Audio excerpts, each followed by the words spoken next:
Hello everyone, I hope all of you are doing good. और आज मैं आपके लिए लेकर आई हूँ class 12 maths relations and functions. Relations and functions का ये लेसन हम खत्म करेंगे सिर्फ एक वीडियो में, और इसी चैप्टर के साथ हम करेंगे क्लास 12 मैथ्स का शुभारंभ। बिल्कुल। तो रिलेशंस एंड फंक्शंस हमने क्लास 11th में पढ़ रखा था, बट वहाँ हमने पढ़ा क्या था? वहाँ हमने सिर्फ 3 चीज़ें पढ़ी थी। रिलेशंस क्या होते हैं, फंक्शंस क्या होते हैं, और कार्टेशियन प्रोडक्ट ऑफ सेट्स। और यहाँ हम क्या पढ़ेंगे? हम उसी से एक स्टेप आगे बढ़ के कुछ चीज़ें पढ़ेंगे, जैसे कि types of relations, types of functions, binary operations वगैरह। तो फिर क्या हम तैयार हैं? बिल्कुल तैयार हैं। तो चलिए स्टार्ट करते हैं ये lesson on relations and functions. जैसा कि हमें पता है कि जिस तरह आम जिंदगी में बहुत तरह के रिलेशंस होते हैं, पेरेंट्स, बच्चे, हस्बैंड वाइफ, ठीक उसी तरीके से मैथमेटिक्स में भी बहुत सारे रिलेशंस होते हैं। हम कहते हैं P is greater than Q, P is less than Q, M is perpendicular to N, the line N is parallel to M। तो इस तरह के काफ़ी सारे रिलेशंस एग्जिस्ट करते हैं मैथमेटिक्स में, और इसीलिए तो हम मैथमेटिक्स में रिलेशंस पढ़ते हैं। तो मैथमेटिकली जब हम रिलेशन को डिफाइन करते हैं इन टर्म्स ऑफ सेट्स, ये सब कुछ हमने 11th में पढ़ा था, राइट? कि एक सेट्स, 2 सेट्स के बीच में अगर हमें रिलेशन एस्टैब्लिश करना हो, उनके एलिमेंट्स के बीच में अगर रिलेशन एस्टैब्लिश करना हो, तो हम क्या कहते हैं? हम कहते हैं कि relation is a subset of Cartesian product of sets. अब आप पूछेंगे कार्टेशियन प्रोडक्ट क्या होता है? ये तो मैं नहीं समझाने वाली हूँ, क्योंकि क्लास 11th के रिलेशंस एंड फंक्शंस वाले वीडियो में ये मैंने अच्छे से समझा रखा है। अगर आपको कॉन्सेप्ट याद है तो बहुत बढ़िया है, बट अगर कॉन्सेप्ट याद नहीं है तो फटाफट इस वीडियो को आप तुरंत देख लो, उससे आपका कॉन्सेप्ट क्लियर हो जाएगा। ग्रेट। तो रिलेशन तो हमें पता है कि ये होता है। अब देखते हैं टाइप्स ऑफ रिलेशंस। कितने तरह के रिलेशंस होते हैं? इसमें हम बहुत तरह के रिलेशन की बात करेंगे, जैसे कि empty relation, universal relation, transitive relation, symmetric relation, reflexive relation. इतने सारे नाम हैं। मुश्किल होगा? Not really. जब आप बुक के डेफिनेशंस देखते हो तो ऑब्वियसली लगता है कि यार ये क्या लिखा है, कुछ समझ में नहीं आ रहा है, but I will try to make it as simple as possible. तो शुरुआत करेंगे एम्प्टी रिलेशन से, ठीक है? तो एम्प्टी वर्ड का मतलब होता है खाली, जो रिलेशन खाली हो, बट रिलेशन में तो कुछ है। मैं समझाती हूँ। मतलब अगर मैं किसी सेट के ऊपर एक ऐसा रिलेशन डिफाइन कर दूं जो रिलेशन उस सेट के किसी भी एलिमेंट के लिए ट्रू ना हो, तो ऐसे रिलेशन को हम क्या कहेंगे? Empty relation. अब आप पूछोगे कि क्या ऐसा रिलेशन पॉसिबल भी है? बिल्कुल है। एग्जाम्पल, मान लेते हैं एक स्कूल है जहां पर नर्सरी से लेकर के क्लास 12 तक के बच्चे पढ़ते हैं, ठीक है? तो मैंने कहा कि भाई ए जो है एक सेट है which is the set of all the students in the school. Now I define a relation. मैंने एक रिलेशन डिफाइन किया कि relation are between any 2 elements A and B such that the age difference between A and B is more than 100 years। यानी कि मैंने जो relation define किया उसके अकॉर्डिंग इस रिलेशन के अंदर वही सारे बच्चे आएंगे, वही 2 बच्चे आ सकते हैं जिन दोनों बच्चों के का एज डिफरेंस 100 साल से ज़्यादा हो। तो आप एक बात बताओ, इस स्कूल में क्या ये पॉसिबल है कि किसी भी 2 बच्चे के बीच का एज डिफरेंस 100 ईयर्स से ज़्यादा हो? ऐसा तो हो ही नहीं सकता है। इवन इफ हम अगर एक नर्सरी का बच्चा और एक 12th का बच्चा भी कंपेयर करें तो उनका एज डिफरेंस ज़्यादा से ज़्यादा 16-17 ईयर्स का होगा। 100 ईयर्स से ज़्यादा तो हो ही नहीं सकता है। तो यानी कि ये जो रिलेशन मैंने डिफाइन किया है, none of the elements of the set holds for this relation. तो यानी कि ये एक एग्जाम्पल है एम्प्टी रिलेशन का। दूसरी तरफ है यूनिवर्सल रिलेशन। यूनिवर्स मतलब पूरा का पूरा यूनिवर्स के लिए ये रिलेशन ट्रू है। तो ये यूनिवर्सल रिलेशन एम्प्टी रिलेशन का बिल्कुल ऑपोजिट है। यानी कि ये एक ऐसा रिलेशन है जो एक सेट के हर एलिमेंट के लिए ट्रू होता है। मतलब बिल्कुल दोनों 2 एक्सट्रीम केसेस हैं। एग्जाम्पल लेंगे, मान लेते हैं वही स्कूल है तो सेट हमारा वही है, बट रिलेशन को हमने हल्का सा चेंज कर दिया। अब हम कहते हैं कि रिलेशन ए और बी के बीच में ऐसा है such that the difference in age between A and B is less than 100 years. अब लेस देन 100 ईयर्स कर दिया तो उसमें तो सारे ही बच्चे आ गए। अगर किसी दो बच्चों के बीच का एज डिफरेंस 1 साल का है तो वो भी उसमें फॉल करेंगे। किसी के बीच का एज डिफरेंस अगर 17 ईयर्स का है वो भी उसमें फॉल करेंगे। अगर दो बच्चे बिल्कुल बराबर एज के हैं, यानी कि अगर दो बच्चों का एज डिफरेंस 0 ईयर्स है, वो भी उसमें फॉल करेंगे, क्योंकि वो भी तो 100 से कम है, राइट। तो यहां हम क्या देख रहे हैं कि ये एक ऐसा रिलेशन है जो सारे एलिमेंट्स के लिए ट्रू है। तो ये जो हमने दोनों रिलेशंस देखे, एम्प्टी और यूनिवर्सल, दोनों के लिए हमने देखा कि दोनों बड़े ही एक्सट्रीम केस हैं, या तो किसी के लिए ट्रू नहीं है या तो सबके लिए ट्रू है, राइट। तो मतलब इससे कुछ ज़्यादा मज़ा नहीं आ रहा है सेट के एलिमेंट्स को रिलेट करने में। तो कई बार इन दोनों रिलेशंस को ट्रिवियल रिलेशंस कहा जाता है। ट्रिवियल यानी कि कोई ऐसी चीज़ जिसकी महत्व यानी कि जिसकी इंपॉर्टेंस कम हो। अब इनकी इंपॉर्टेंस कम क्यों है? क्योंकि ये या तो सबके लिए ट्रू है या किसी के लिए ट्रू नहीं है, राइट। तो मतलब they do not hold that much of importance, and that is why empty relation and universal relation are often called trivial relation। एक ज़रूरी बात जिस पे ध्यान देना है, जब कभी भी हमें ये नोट करना है, ये डिनोट करना है कि दो एलिमेंट्स रिलेटेड हैं, तो हम उसे कैसे इंडिकेट करेंगे, कैसे शो करेंगे मैथमेटिकली। इसके दो तरीके हैं। पहला तरीका है फर्स्ट ब्रैकेट के अंदर a, b belongs to r, यानी कि a is related to b। ये r जो है ये रिलेशन को डिनोट कर रहा है, और ये इसको हम पढ़ेंगे कैसे, इसको हम ऐसे पढ़ सकते हैं कि a is related to b। एक और तरीका होता है इसको लिखने का, वो है a कैपिटल R B, यानी कि a रिलेटेड टू b। अब हम आ रहे हैं पिक्चर के मेन हिस्से में, जहां से आपको ज्यादा क्वेश्चंस पूछे जाते हैं। तो अभी हम पढ़ेंगे रिफ्लेक्सिव रिलेशन, सिमेट्रिक रिलेशन और transitive relation. And trust me, ये बहुत इंपॉर्टेंट है कॉन्सेप्ट वाइज भी और एग्जाम वाइज भी। तो इसीलिए अपना सारा फोकस और कॉन्सेंट्रेशन सिर्फ मेरी तरफ। तो शुरू करेंगे रिफ्लेक्सिव रिलेशन से। रिफ्लेक्सिव ये वर्ड जो है आया है रिफ्लेक्शन से। जब हम रिफ्लेक्शन के बारे में सोचते हैं तो क्या आता है हमारे दिमाग में? अगर मेरे हाथ में ये मिरर हो, तो इस मिरर में अगर मैं खुद को देखूं तो मुझे क्या दिखता है? ऑफ कोर्स मैं खुद दिखती हूँ, राइट। तो ये जो है मेरा रिफ्लेक्शन है, और मेरा रिफ्लेक्शन बिल्कुल मेरे जैसा है, राइट। ठीक उसी तरीके से जब हम रिफ्लेक्सिव रिलेशन की बात करते हैं तो हम उस रिलेशन को ऐसे डिफाइन करते हैं कि अगर हमारे पास एक सेट दिया हुआ है और हमने उस सेट के लिए एक रिलेशन भी डिफाइन किया है, वो रिलेशन रिफ्लेक्सिव तब होगा जब उस सेट का कोई भी एलिमेंट और उस एलिमेंट का रिफ्लेक्शन, ये दोनों चीजें इस रिलेशन को बिलोंग करें। मतलब मान लेते हैं हमारे पास एक सेट है कैपिटल ए, जिसके अंदर बहुत सारे एलिमेंट्स हैं। लेट अस एज्यूम उसमें से एक एलिमेंट है ए, स्मॉल ए। जनरली हम एलिमेंट्स को स्मॉल लेटर से डिनोट करते हैं, राइट। तो एक स्मॉल ए एलिमेंट है। अब स्मॉल ए जो एलिमेंट है, इसका रिफ्लेक्शन क्या होगा? मेरा रिफ्लेक्शन मैं खुद हूं, सेम टू सेम। तो स्मॉल ए का रिफ्लेक्शन भी होगा स्मॉल ए। तो अगर स्मॉल ए ये जो पेयर ऑफ एलिमेंट है, ये अगर रिलेशन को बिलोंग करे, यानी कि a, belongs to r for all a belongs to capital A, यानी कि कैपिटल A जो सेट है, इसके अंदर जितने भी एलिमेंट्स हैं वो सारे एलिमेंट अपने अपने रिफ्लेक्शन के साथ अगर इस रिलेशन को बिलोंग करे तो हम उस रिलेशन को कहते हैं रिफ्लेक्सिव रिलेशन, राइट।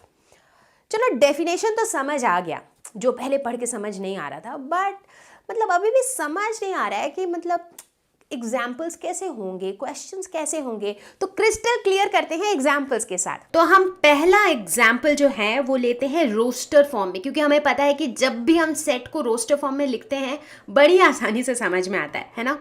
तो मान लेते हैं हमारे पास एक सेट है ए, जिसके अंदर 3 एलिमेंट्स हैं 1 2 3, ठीक है।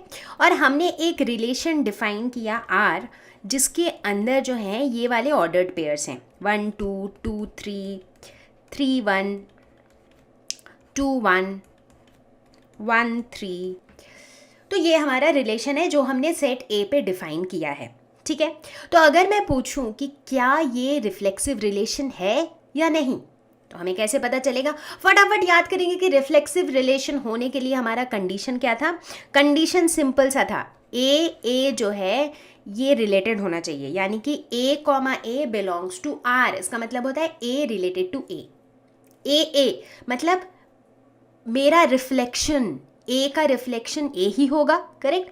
तो ए इस वाले सेट की अगर हम बात करें तो यहाँ पर ए का मतलब कौन से एलिमेंट्स होंगे? ए का मतलब ये वाले एलिमेंट्स होंगे 1 1 2 2 3 3, राइट। तो अब हमें ये देखना है कि क्या ये वाले एलिमेंट्स, ये 1 1 2 2 3 3, क्या ये एलिमेंट्स इस रिलेशन में हैं?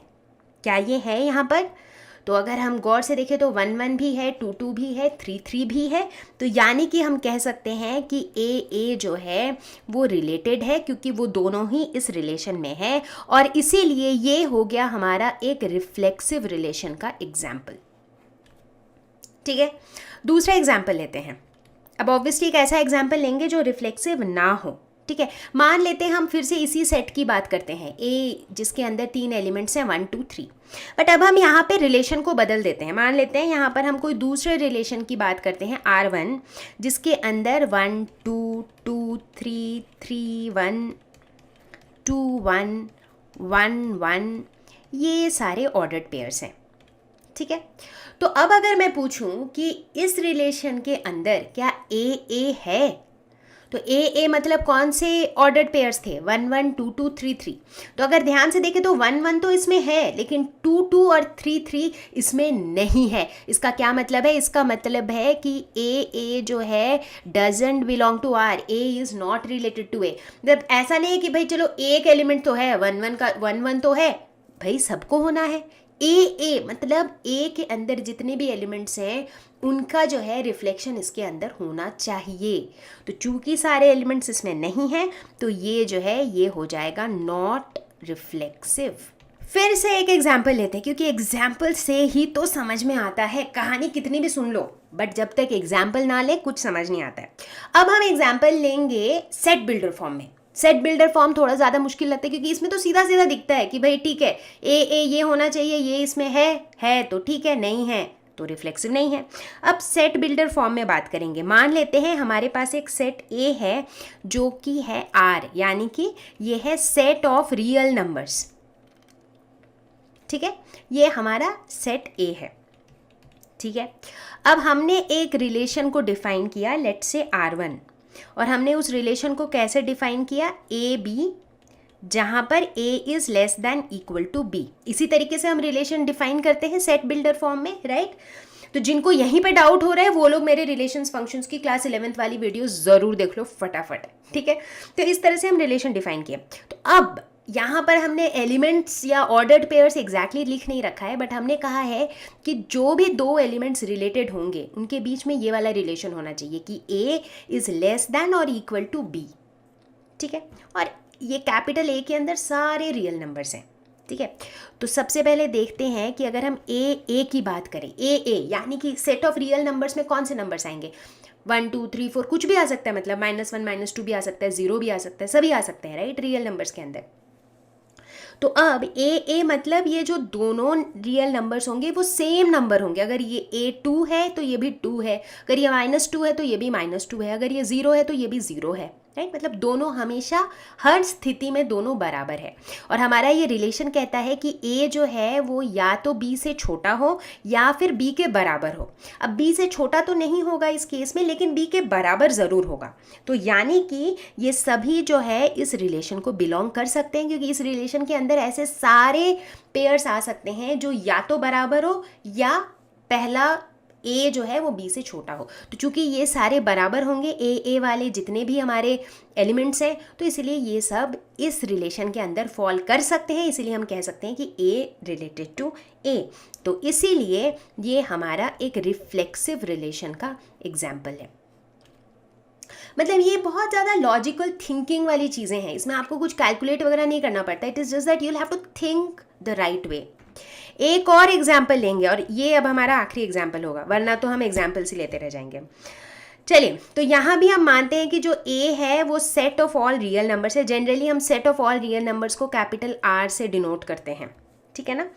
और यहाँ पर हम एक रिलेशन को डिफाइन करते हैं R2, जिसे हम कैसे डिफाइन करते हैं? हम कहते हैं कि B is equal to A+1। तो दो एलिमेंट्स के बीच में रिलेशन ऐसे होना चाहिए कि जो B है वो A+1, वो एक से एक अधिक हो, ठीक है।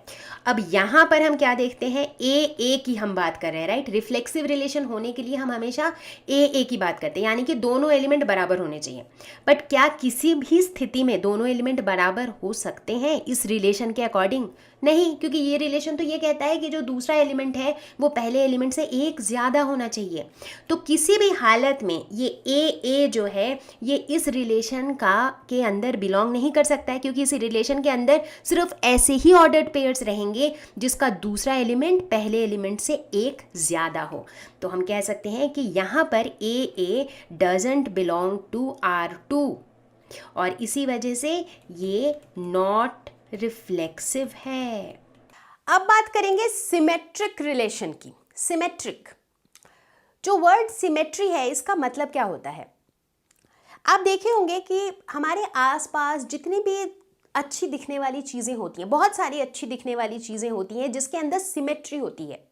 जैसे अगर हम प्लांट के लीफ को देखें, लीफ में सिमेट्री होती है। सिमेट्री मतलब अगर हम उस लीफ को बीच में से दो हिस्सों में डिवाइड कर दें तो जो दोनों हिस्से होंगे वो बिल्कुल आइडेंटिकल होंगे। ऐसा लगेगा जैसे दो आइडेंटिकल हिस्सों को साथ में जोड़ के लीफ बनाया गया हो। अगर हम बात करें बटरफ्लाई की, जो एक बहुत ही ब्यूटीफुल क्रीचर है, बटरफ्लाई को भी अगर आप देखेंगे, अगर आप बीच में से उसके दो हिस्से करेंगे तो वो बिल्कुल दोनों आइडेंटिकल है, जिन्हें हमने साथ में जोड़ दिया हो ऐसा लगता है। In fact even if you look at human beings, अगर हम यहाँ पे अपने ही बॉडी में अगर बीच में से एक एक्सिस निकालें तो हम देखेंगे हमारे जो दोनों साइड्स हैं बॉडी के वो बिल्कुल आइडेंटिकल है, राइट। तो इसे हम कहते हैं सिमेट्री। तो सिमेट्रिक रिलेशन की जब हम बात करते हैं तो उस केस में हम कहते हैं कि अगर किसी सेट का कोई दो एलिमेंट्स हैं, मान लेते हैं A1 और A2, जो रिलेशन को बिलोंग करता है, ठीक है, मतलब A1 A2 belongs to R, अगर ये है, और अगर A2 A1 also belongs to R है, यानी कि मतलब A1 और A2 और A2 और A1 दोनों का अगर ऑर्डर चेंज भी कर दिया तब भी वो जो एलिमेंट है वो उस रिलेशन को बिलोंग करता है, तो हम कहेंगे कि वो रिलेशन सिमेट्रिक है। तो सिमेट्रिक रिलेशन का कंडीशन क्या है? कंडीशन है कि if A1 A2 belongs to R then A2 A1 must also belong to R। ठीक है, एग्जाम्पल लेके समझेंगे। चलिए फिर से सिमेट्रिक रिलेशन को समझते हैं एग्जाम्पल्स के साथ। तो हमारा पहला एग्जाम्पल, वही तरीका फॉलो करेंगे। पहला एग्जाम्पल जो है हम रोस्टर फॉर्म वाले सेट्स लेंगे क्योंकि वो आसान होते हैं। तो मान लेते हैं हमारे पास एक सेट A है जिसके अंदर 3 एलिमेंट्स हैं 1 2 3, ठीक है। और यहाँ पर हम एक रिलेशन डिफाइन कर रहे हैं जिसके ऑर्डर्ड पेयर्स कुछ इस तरीके से हैं 1 2 2 3 1 3 2 1 3 1 3 2 3 3, right? So this is how we define the relation। हमने रिलेशन को इस तरीके से डिफाइन किया, ठीक है। सिमेट्रिक है कि नहीं, if I have to answer this, तो उसके लिए हमें कौन सी कंडीशन पे फोकस करना है? What is that condition that tells us whether this relation is symmetric और नॉट? वो कंडीशन कौन सा होता है? सिमेट्री के लिए हमें ये देखना पड़ता है कि if AB belongs to R then BA should also belong to R। मतलब अगर A भी R को बिलोंग करता है, यानी कि A रिलेटेड टू B है, तो B भी रिलेटेड टू A होना चाहिए। अगर ये ट्रू हुआ तभी वो रिलेशन सिमेट्रिक है, ठीक है। तो अब हम चलिए इसमें देखते हैं। अब इसमें अगर हम कोई भी दो एलिमेंट्स ले, मान लेते हैं 1 2, क्या 1 2 इस रिलेशन में है? बिल्कुल है। तो अगर 1 2 यहाँ पे है तो 2 1 भी होना चाहिए, 2 1 भी है, ठीक है। अगर 2 3 इस रिलेशन में है तो 3 2 भी होना चाहिए, 3 2 भी है यहाँ पे। अगर 1 3 इस रिलेशन में है तो 3 1 भी होना चाहिए, 3 1 भी यहाँ पर है। तो इसका मतलब ये पर्टिकुलर जो एग्जाम्पल हमने लिया है, यहाँ पर हम देखते हैं कि अगर A भी R को बिलोंग करता है तो BA भी R को बिलोंग करता है, and that is why we say that this is a symmetric relation. Let's take the next example, example number 2। Now मान लेते हैं कि हम इसी सेट को कंसिडर करते हैं। एक सेट A है जिसमें 1 2 3 एलिमेंट्स हैं, बट अब हम यहाँ पे एक दूसरा रिलेशन डिफाइन करते हैं। मान लेते हैं कि रिलेशन कुछ ऐसा है 1 2 2 3 1 3 2 1, ठीक है, तो यहाँ पे हम क्या देखते हैं कि 1 2 इस रिलेशन में है, 2 1 भी इस रिलेशन में है, वेरी गुड। 2 3 इस रिलेशन में है, बट क्या 3 2 यहाँ पे है? 3 2 यहाँ नहीं है। So 2 3 belongs to R1 but 3 2 doesn't belong to R1। इसका मतलब दिस इज नॉट सिमेट्रिक। तो सिमेट्रिक रिलेशन की जो डेफिनेशन है, इट टेल्स यू कि इफ, यहाँ पे ध्यान देना है कि if A B belongs to R, right. Symmetric relation कभी भी ऐसा नहीं कह रहा है कि भाई ए के अंदर जितने भी एलिमेंट्स हैं, उनके जितने पॉसिबल ऑर्डर्ड पेयर्स हैं, उन सबको इस रिलेशन में होना चाहिए, ऐसा कुछ ज़रूरी नहीं है। ऑल इट सेज इज कि अगर इस रिलेशन के अंदर कोई एक ए बी है, अगर उसका बी ए है तभी वो सिमेट्रिक होगा। फॉर एग्जाम्पल यहाँ पर चूंकि 2 3 ऑलरेडी है, तो सिमेट्रिक होने के लिए 3 2 को भी होना पड़ेगा। जिस तरह से 1 3 यहाँ पे है, अगर इसको सिमेट्रिक रिलेशन होना है तो 3 1 को भी होना पड़ेगा, ठीक है। So only if A B belongs to R, then B A should also belong to R, only then it is called as symmetric relation. Clear? Okay, now we will take more examples. Let's take the third example. So now we will take examples in set builder form. Let us suppose set A is the set of integers, which we normally denote by a capital Z, set of all integers. Now we define a relation R1 such that xy, x minus y is an integer. तो हम ये कह रहे हैं कि relation x और y के बीच में ऐसा होना चाहिए कि x y का जो डिफरेंस है वो एक इंटीजर हो, ठीक है। तो अब ये रिलेशन क्या ये सिमेट्रिक है या नहीं, कैसे पता चलेगा, देखते हैं। तो अगर हम बात करें x y की, यानी कि x और y अगर दो इंटीजर्स हैं, इनफैक्ट बेटर अंडरस्टैंडिंग के लिए आप कोई से भी एग्जाम्पल अपने दिमाग में सोच सकते हो। For example let us take 2 integers. Let's say we take 2 integers, say 1 and 2. तो 1 और 2 को अगर हम लिखते हैं तो इनका डिफरेंस कितना होगा, x माइनस वाई कितना होगा, हो जाएगा -1, एंड -1 इज एन इंटीजर, ठीक है। तो यानी कि ये 1, 2 जो है ये R1 को बिलोंग करेगा, ठीक है। क्यों? क्योंकि इनका जो डिफरेंस है दैट इज एन इंटीजर, और वही मेरा कंडीशन है। लेकिन क्या 2, 1 भी R1 को बिलोंग करेगा? तो 2, 1 का अगर हम डिफरेंस देखें तो ये होगा 1. क्या 1 इंटीजर है? 1 भी इंटीजर है, तो यानी कि 2, 1 भी R1 को बिलोंग करेगा। तो ठीक उसी तरीके से अगर हम किसी भी दो इंटीजर की बात करें तो उनका जो डिफरेंस है वो एक इंटीजर हमेशा होगा, भले वो वैल्यू सेम ना हो, जैसे यहाँ पर भी जो वैल्यू है वो अलग अलग है, बट है तो दोनों integer. So that ways we can say that if X Y belongs to R1, then yx also belongs to R1. So therefore we can say that this relation is symmetric. ये symmetric relation है। Finally अब एक चौथा example और लेते हैं, ठीक है। यहाँ पर हम कहते हैं कि मान लेते हैं कि A जो है एक सेट है जिसमें ये एलिमेंट्स हैं 1 2 3 4 5 6, और हम एक रिलेशन को डिफाइन करते हैं कुछ इस तरीके से, R is equal to X Y such that y is divisible by x। तो इस तरह से हमने सेट A के ऊपर एक रिलेशन को डिफाइन किया, करेक्ट। तो अब क्वेश्चन वही सेम क्वेश्चन है कि ये सिमेट्रिक है कि नहीं है। फिर से देखते हैं, हम सोचेंगे इस बारे में। अब इनमें से किसी भी एलिमेंट को अगर हम पिक करते हैं, फॉर एग्जाम्पल हम लेट्स से पिक करते हैं 2 को, 2 और 4 को, क्योंकि यहाँ डिविजिबिलिटी की बात आ रही है तो 2 4 को पिक करके देख लेते हैं, या 3 6 को पिक करके देख लेते हैं, थोड़ा इजी रहेगा अपना, है ना। तो अगर हम कहते हैं कि लेट्स से 2, 4, तो क्या 2, 4 इस रिलेशन को सेटिस्फाई करता है? रिलेशन कहता है y is divisible by x, 4 is divisible by 2, है कि नहीं? बिल्कुल है। तो यानी कि 2, 4 जो है वो इस रिलेशन को बिलोंग करता है। अगर मैं इसे पलट दूं 4, 2, तो क्या 4 is divisible by 2? 4 is not divisible. So अब अगर मैं पूछूं कि क्या 2 इज डिविजिबल बाई 4, राइट? तो अगर मैं ऐसा पूछूं तो 2 is not divisible by 4, right. 4 is divisible by 2 but 2 is not divisible by 4. तो यानी कि 4, 2 doesn't belong to the relation. So therefore we can say that this is not symmetric. सिर्फ 2 और 4 की ही बात नहीं है, किसी भी दो एलिमेंट्स को उठाते हैं, जैसे 1 और 2 की अगर बात करें तो 2 जो है is divisible by 1 but 1 is not divisible by 2, right. तो इसीलिए ये जो रिलेशन है ये सिमेट्रिक नहीं है. अब बारी है ट्रांजिटिव रिलेशन की. ट्रांजिशन का मतलब क्या होता है? मान लेते हैं मैं अभी इस पॉइंट पे हूँ, मैं पॉइंट ए पे हूँ, थोड़ा आगे बढ़ी पॉइंट बी पे चली गई, थोड़ा और आगे बढ़ी पॉइंट सी पे चली गई.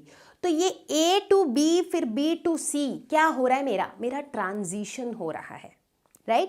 ठीक इसी तरीके से जब हम ट्रांजिटिव रिलेशन की बात करेंगे तो ये वैसा रिलेशन होता है जो कहता है कि अगर किसी सेट के दो elements A1 A2 belongs to R है, यानी कि अगर A1 A2 रिलेटेड है, अगर A2 A3 belongs to R है, यानी कि अगर A2 A3 भी रिलेटेड है, उस केस में अगर A1 A3 रिलेटेड होते हैं तो वैसे रिलेशन को हम कहते हैं ट्रांजिटिव रिलेशन. यानी कि A1 A2 से लिंक्ड है, A2 A3 से लिंक्ड है और A1 A3 लिंक्ड है, राइट. तो इसमें क्या हो रहा है? ट्रांजिशन हो रहा है A1 से A2, A2 से A3, राइट. इसीलिए इस रिलेशन को हम कहते हैं ट्रांजिटिव रिलेशन. चलो इसे भी एग्जाम्पल लेके समझेंगे तभी ढंग से समझ में आएगा. तो हमारा पहला एग्जाम्पल, ठीक है, मान लेते हैं हमारे पास एक सेट A है जिसके अंदर 1 2 3 4 5 6 ये एलिमेंट्स हैं, ठीक है. और हम एक रिलेशन डिफाइन करते हैं x, y such that y is divisible by x. ये सेम एग्जाम्पल हमने अभी लिया था जब हम सिमेट्रिक रिलेशन की बात कर रहे थे, राइट. अब देखते हैं ट्रांजिटिव में क्या होता है इसके साथ. तो ट्रांजिटिव रिलेशन का कंडीशन क्या है? कंडीशन बहुत सिंपल सा है. कंडीशन ये है कि अगर A B belongs to R है और अगर बी सी भी बिलोंग्स टू आर है तो ए सी भी आर को बिलोंग करना चाहिए. अगर ऐसा हुआ तो हम कहेंगे कि ये रिलेशन ट्रांजिटिव है, ठीक है. मतलब अगर ए बी से रिलेटेड है और बी सी से रिलेटेड है तो ए सी से रिलेटेड होना चाहिए और तब हम कहेंगे ये ट्रांजिटिव है, ठीक है. तो बिल्कुल खाली कंडीशन को याद रखना है कि क्या कंडीशन होता है, और वो भी मैंने समझाई दिया है कि कैसे याद रखेंगे. तो एक बार कंडीशन याद है तो बस देखते रहेंगे कि वो कंडीशन सेटिस्फाई हो रहा है या नहीं हो रहा है. तो यहाँ पर चूंकि सेट ए जो है इसके अंदर कुछ स्पेसिफिक 6 एलिमेंट्स हैं, तो हम एग्जाम्पल के तौर पे कोई भी 2 एलिमेंट को पिक करते हैं. चूंकि यहाँ पे डिविजिबिलिटी की बात हो रही है तो जैसे 2 4 या 3 6 इस टाइप के कॉम्बिनेशन पिक करेंगे, हमको ईजी रहेगा. तो मान लेते हैं बात करते हैं 1 2 की. तो 1 2 जो है ये दोनों क्या ये R को बिलोंग करता है? बिल्कुल करता है, क्योंकि 2 इज़ डिविजिबल बाई 1. यहाँ पे 2 है y, 2 इज़ डिविजिबल बाई 1, तो इसीलिए 1 2 जो है ये R को बिलोंग करता है. अगर हम बात करें 2 4 की, क्या ये R को बिलोंग करता है? बिल्कुल करता है, क्योंकि 4 इज़ डिविजिबल बाई 2, तो 2 4 भी R को बिलोंग करता है. तो देखिए ये 2 कंडीशन आ गए हैं. A B belongs to R, B C belongs to R, 1 2 belongs to R, 2 4 belongs to R. तो इस रिलेशन के अकॉर्डिंग अगर ये एक ट्रांजिटिव रिलेशन है तो 1 4 should also belong to R. लेकिन देख लेते हैं कि क्या 1 4 R को बिलोंग करेगा? बिल्कुल करेगा, because 4 is divisible by 1.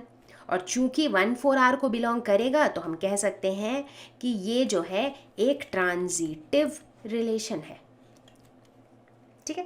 But क्या इसका ये मतलब है कि सारे रिलेशंस ट्रांजिटिव होते हैं? बिल्कुल नहीं होते हैं. अब भी दूसरा एग्जाम्पल लेते हैं हम लोग. दूसरा एग्जाम्पल में मान लेते हैं कि हमारे पास कोई एक सेट ए है जिसके अंदर that is a set of all human beings, ठीक है. और यहाँ पे हम लोगों की हाइट की बात कर रहे हैं, ह्यूमंस के हाइट की बात कर रहे हैं, ठीक है. तो जिस रिलेशन की हम बात कर रहे हैं वो रिलेशन कहता है कि x, y such that x is exactly 7 centimetre taller then y. तो बेसिकली हम लोगों की बात कर रहे हैं, राइट. तो ये जो 2 लोगों के बीच का ऐसा एक रिलेशन है कि पहले बंदे की जो हाइट है वो दूसरे बंदे से 7 सेंटीमीटर ज़्यादा है, ठीक है. तो चलिए देखते हैं कि ये जो है ट्रांजिटिव रिलेशन होगा या नहीं. मान लेते हैं कि ये x है और ये y है, तो इस रिलेशन के हिसाब से x जो है वो y से 7 सेंटीमीटर ज़्यादा लंबा है, ठीक है। तो मान लेते हैं कि एक्स वाई जो है ये r को बिलोंग करता है, क्योंकि x जो है वो y से 7 सेंटीमीटर लंबा है। अब हम ये भी मान लेते हैं कि वाई जेड जो है ये भी r को बिलोंग करता है, यानी कि y जो है वो z से 7 सेंटीमीटर ज़्यादा लंबा है, ठीक है, ओके। अब हमें देखना ये है कि इसका अकॉर्डिंग टू ट्रांजिटिव रिलेशन इसका तो यही मतलब हुआ कि एक्स जेड जो है this should belong to R, अगर ये रिलेशन ट्रांजिटिव है तो। बट देखना पड़ेगा कि क्या X Z belongs to R. X comma Z R को तभी बिलोंग करेगा जब x is exactly 7 centimetre taller than z।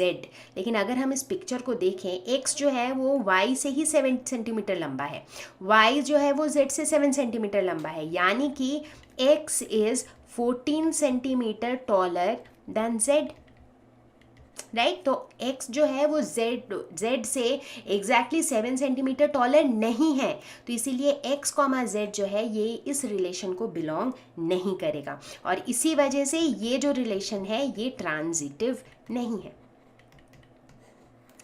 अब अगर इसी को हम थोड़ा ट्विस्ट कर लेते हैं, मान लेते हैं कि अगर यहाँ पे एग्जैक्टली 7 सेंटीमीटर वर्ड नहीं रहता, अगर यहाँ पे सिर्फ लिखा होता है कि x is taller than y, तो उस केस में x कॉमा जेड जो है ये r को बिलोंग करता, क्योंकि टॉल तो है x जो है वो z से टॉलर तो है ही, लेकिन एग्जैक्टली 7 सेंटीमीटर नहीं है, राइट। तो इसीलिए अगर ये एग्जैक्टली 7 सेंटीमीटर वाली बात नहीं होती, उस केस में जो है ये एक ट्रांजिटिव रिलेशन का एग्जाम्पल हो जाता, ठीक है। जब कोई भी रिलेशन ऐसा होता है कि वो रिफ्लेक्सिव भी है, सिमेट्रिक भी है और ट्रांजिटिव भी है, तो ऐसे रिलेशन को हम कहते हैं इक्विवेलेंस रिलेशन। तो एग्जाम में कई बार आपको इस तरह के क्वेश्चंस आ सकते हैं कि गिवन अ रिलेशन, एक रिलेशन दिया हुआ है and you have to prove that this is an equivalence relation. अब इक्विवेलेंस प्रूव करने के लिए आपको स्टेप बाय स्टेप तीनों चीज़ें प्रूव करनी पड़ेगी कि वो रिफ्लेक्सिव है, वो सिमेट्रिक है और वो ट्रांजिटिव है। अगर वो तीनों है तो वो एक इक्विवेलेंस रिलेशन है। तो क्या सबको types of relations crystal clear है? होना चाहिए, क्योंकि I tried my best to give you the easiest possible explanation. तो फटाफट से कुछ क्वेश्चन सॉल्व करेंगे और इन क्वेश्चंस को सॉल्व करने के बाद हम आगे बढ़ेंगे। अब टाइम है एक क्वेश्चन सॉल्व करने का, तभी तो समझ आएगा कि कॉन्सेप्ट कितने तगड़े से समझ आया। Determine if relation is reflexive, symmetric and transitive. Relation R in a set A is 1 2 3 4 14, मतलब सेट ए है जो 1 से लेकर के 14 तक उसमें एलिमेंट्स हैं, और जो रिलेशन है उसको कुछ इस तरीके से डिफाइन किया गया है, x comma Y such that 3x minus Y is equal to 0। तो मतलब x और y के बीच का रिलेशन हमें दे दिया गया है, ठीक है। तो अब सबसे पहले बात करते हैं रिफ्लेक्सिव कंडीशन की। तो रिफ्लेक्सिव होने के लिए हमारी कंडीशन क्या होती है, ए शुड बिलोंग टू आर, यानी कि आर यानी कि इस रिलेशन को बिलोंग करना चाहिए, ठीक है। तो यहाँ पर हम देखते हैं हमारा कंडीशन क्या है कि 3x minus Y is equal to 0, यानी कि 3x should be equal to y, ठीक है। तो क्या ए इस रिलेशन का पार्ट हो पाएगा, क्योंकि ए तो ये कहता है कि x और y इन दोनों की वैल्यू सेम हो, बट दोनों की वैल्यू सेम तो कभी भी नहीं होगी इस रिलेशन के कंडीशन से, इसीलिए a कॉमा ए इस केस में will never belong to R. तो यहाँ पर जो है x कॉमा वाई जो है will never belong to R, तो यानी कि this is not reflexive. Clear. अब बात करते हैं सिमेट्रिक की। सिमेट्रिक के लिए कंडीशन क्या होती है कि अगर a1 a2 r को बिलोंग करता है तो a2 a1 को भी r को बिलोंग करना चाहिए, ये कंडीशन होती है, ठीक है। तो यहाँ पे देखते हैं इफ़ दिस इज़ ट्रू और नॉट। तो हम a सेट में से कोई भी 2 एलिमेंट्स उठा लेते हैं, ऐसे ही ट्राई करने के लिए। मान लेते हैं हमने पिक किया 1,3, ये 2 एलिमेंट्स हमने पिक किए। तो 1,3 की अगर हम बात करें तो यहाँ पे हम क्या देखते हैं कि जब x की वैल्यू 1 है तो y की वैल्यू 3 है, राइट। तो इसीलिए ये जो है ये इस रिलेशन को बिलोंग करता है। लेकिन क्या 3,1 इस रिलेशन को बिलोंग करता है, यानी कि जब x की वैल्यू 3 है तो उस केस में y की वैल्यू कितनी होगी, जब x की वैल्यू 3 है तो y की वैल्यू हो जाएगी 9, बट हम चाहते हैं कि भाई y की वैल्यू 1 हो, बट 1 तो होगी नहीं, जब x की वैल्यू 3 है तो किसी भी हालत में y की वैल्यू 1 तो नहीं हो सकती है, यानी कि 3 1 जो है ये किसी भी हालत में इस रिलेशन का पार्ट नहीं हो सकता है। तो यानी कि ये जो रिलेशन है ये सिमेट्रिक भी नहीं है। अब आप ये कहेंगे कि सिर्फ एक आपने रैंडम वैल्यू उठाई मैम 1 और 3, और चूंकि वो सेटिस्फाई नहीं किया तो आपने बोला ये रिलेशन सिमेट्रिक ही नहीं है। ऐसा ही कहूँगी, क्योंकि अगर ये रिलेशन कोई एक एग्जाम्पल के लिए या कोई एक वैल्यू के लिए भी अगर ये ट्रू नहीं है, इसका मतलब वो सिमेट्रिक नहीं है। इसी तरीके से हम प्रूव करेंगे, अगर एक भी वैल्यू के लिए वो रिफ्लेक्सिव नहीं है, इसका मतलब वो ओवरऑल वो रिलेशन रिफ्लेक्सिव नहीं है। ठीक है, अब चलते हैं तीसरे टाइप में, यानी कि ट्रांजिटिव रिलेशन। अब ट्रांजिटिव होने के लिए कंडीशन क्या है? कंडीशन है कि अगर A1 A2 R को बिलोंग करता है और अगर A2 A3 R को बिलोंग करते हैं, इसका मतलब है A1 A3 जो है वो भी R को बिलोंग करना चाहिए। ये हमारा कंडीशन है। तो यहाँ पे देखते हैं क्या सिचुएशन है। यहाँ के सिचुएशन के हिसाब से जैसे 1 3 ये R को बिलोंग करता है, इस रिलेशन का पार्ट है क्योंकि ये सेटिस्फाई करता है। अब जब x की वैल्यू 3 हो जाएगी, क्योंकि यहाँ पे क्या है ये A1 A2, अब अगला हमें लेना है A2, A3। तो जब यानी कि x की वैल्यू जब 3 हो जाएगी तो y की वैल्यू हो जाएगी 9। तो 3, 9 जो है वो भी R को बिलोंग करता है। अब हमें ये देखना है कि क्या 1, 9 यानी कि A1 A3 क्या 1, 9 R को बिलोंग करता है, यानी कि जब x की वैल्यू 1 होगी तो y की वैल्यू कितनी होगी 3। बट क्या ये पॉसिबल है कि x की वैल्यू 1 हो और y की वैल्यू 9 हो? ऐसा तो कभी भी नहीं पॉसिबल है। यानी कि 1, 9 जो है ये इस रिलेशन का पार्ट कभी भी नहीं होगा। तो यानी कि this is not transitive. I hope आपको समझ आ रहा है, राइट? मतलब इतना कॉम्प्लिकेटेड है नहीं जितना हम सोच रहे थे। 3 सिंपल सी कंडीशंस हैं और बस हमको उन कंडीशंस को डाल के खाली देखना है कि वो कंडीशन सेटिस्फाई होते हैं या नहीं होते हैं, बस उतना ही करना है। Let's look at another question. Show that relation R defined in the set A of all triangles as R is equal to T1 T2 such that T1 is similar to T2. ठीक है, so basically हम relation ऐसा define कर रहे हैं कि दो ऐसे ट्रायंगल्स, ताकि वो दो ट्रायंगल्स सिमिलर हों, उस तरह का दो ट्रायंगल्स के बीच में सिमिलैरिटी का रिलेशन होना चाहिए, इज इक्विवेलेंस रिलेशन। ठीक है, हमें ये दिखाना है कि ये इक्विवेलेंस रिलेशन है। इक्विवेलेंस दिखाने के लिए हमें ये प्रूव करना पड़ेगा कि ये सिमेट्रिक है, ये रिफ्लेक्सिव है और ये ट्रांजिटिव है। ठीक है, ये तो पहला पार्ट हो गया। Consider 3 right angle triangles T1 with sides 3 4 5, T2 with sides 5 12 13, T3 with sides 6 8 10. Which triangles among T1 T2 and T3 are related? तो बेसिकली इन तीनों ट्रायंगल्स में से हमें बताना पड़ेगा कौन से दो ट्रायंगल्स आपस में सिमिलर है। ठीक है, ओके डन। तो पहले फोकस करते हैं क्वेश्चन के पहले पार्ट में। ठीक है, तो पहले पार्ट के हिसाब से हमारे पास ये रिलेशन डिफाइन किया हुआ है कि दो ट्रायंगल अगर सिमिलर होंगे तो वो इस रिलेशन का पार्ट होंगे। तो सबसे पहले बात करते हैं रिफ्लेक्सिव रिलेशन की। तो रिफ्लेक्सिव रिलेशन का मतलब होता है कि अ ट्रायंगल, मतलब बेसिकली इसका ये मतलब होता है कि A, should belong to the relation, यानी कि जो A दोनों बराबर होने चाहिए एलिमेंट्स, रिफ्लेक्शन होना चाहिए, राइट? तो अब हमें क्या पता है कि कोई भी ट्रायंगल अपने आप से तो सिमिलर ही होगा, right? A triangle will always be similar to itself, right? So therefore हम कह सकते हैं कि जो A बिलोंग्स टू R वाला कंडीशन है वो इस केस में ट्रू होगा, क्योंकि T1 जो है वो हमेशा आपस में अपने आप से सिमिलर ही होगा, राइट? तो हम कह सकते हैं कि ये जो है ये रिफ्लेक्सिव है, ये रिलेशन रिफ्लेक्सिव है। अब दूसरे टाइप की बात करते हैं जो कि है सिमेट्रिक।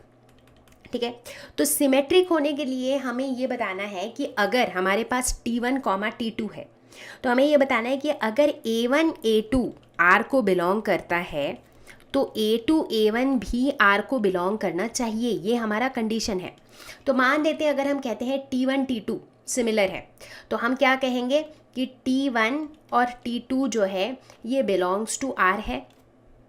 ठीक है, तो इसका ये भी तो मतलब है कि T2, T1 belongs to R है, क्योंकि अगर T1 T2 से सिमिलर है तो T2 भी तो T1 से सिमिलर है, तो इसीलिए हम कह सकते हैं कि ये सिमेट्रिक भी है।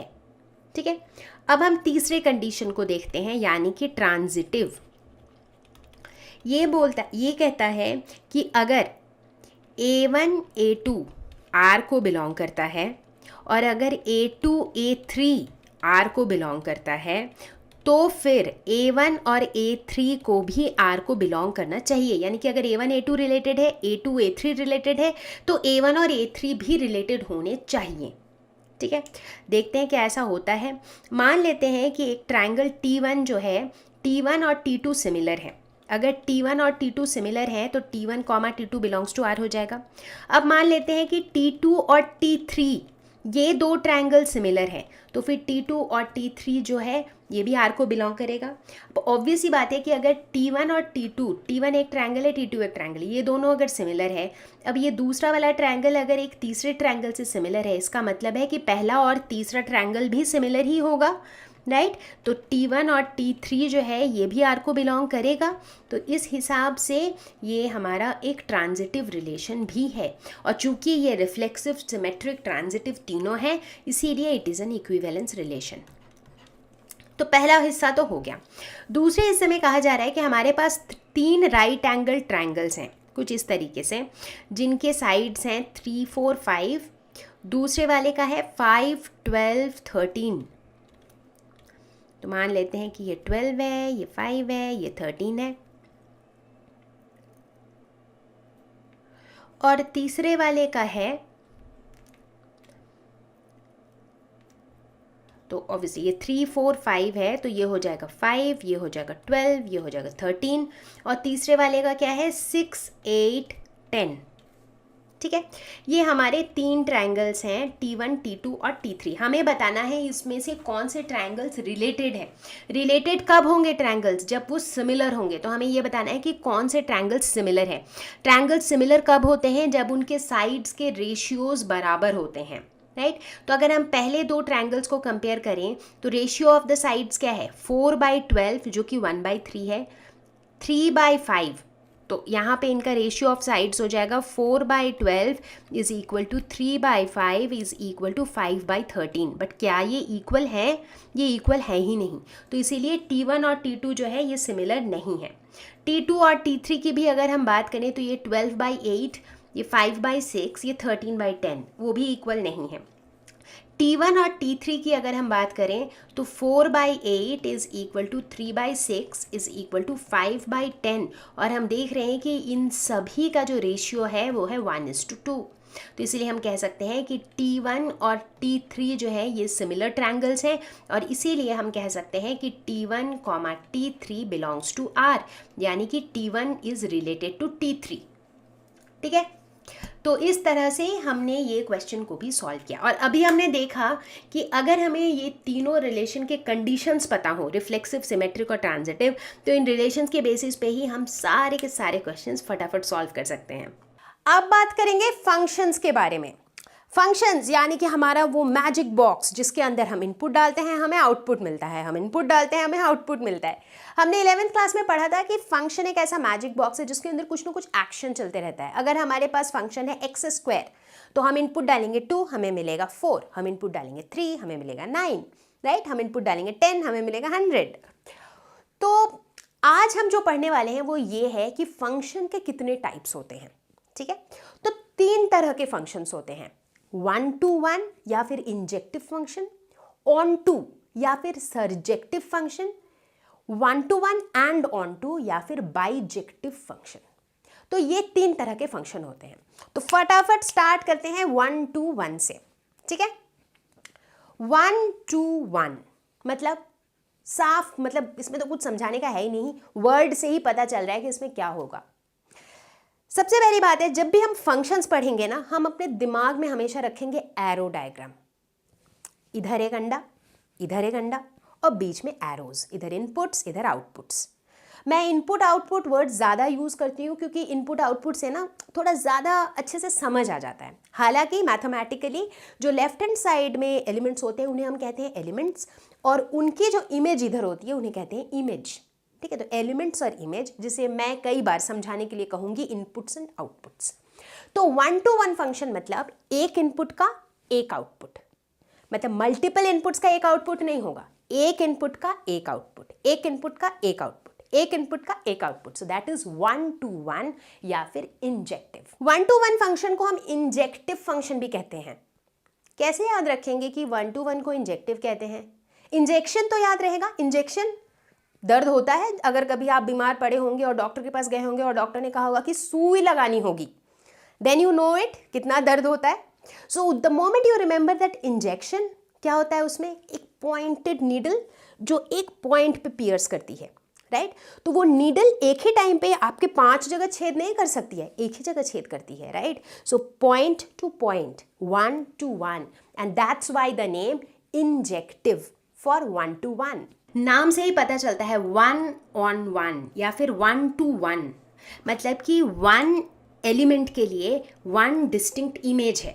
तो अगर 1 मेरा एक एलिमेंट है तो इसका एक डिस्टिंक्ट इमेज A है, अगर 2 मेरा एक एलिमेंट है तो इसका डिस्टिंक्ट इमेज B है। या फिर अगर हम इनपुट आउटपुट के फॉर्म में बात करें तो हर एक इनपुट के लिए, जैसे 1 के लिए एक वैल्यू है A, 2 के लिए एक वैल्यू है B, 3 के लिए एक वैल्यू है D, तो हर एक इनपुट के लिए एक डिस्टिंक्ट आउटपुट है, ठीक है? इसे हम कहते हैं 1 on 1 या फिर इंजेक्टिव, ठीक है?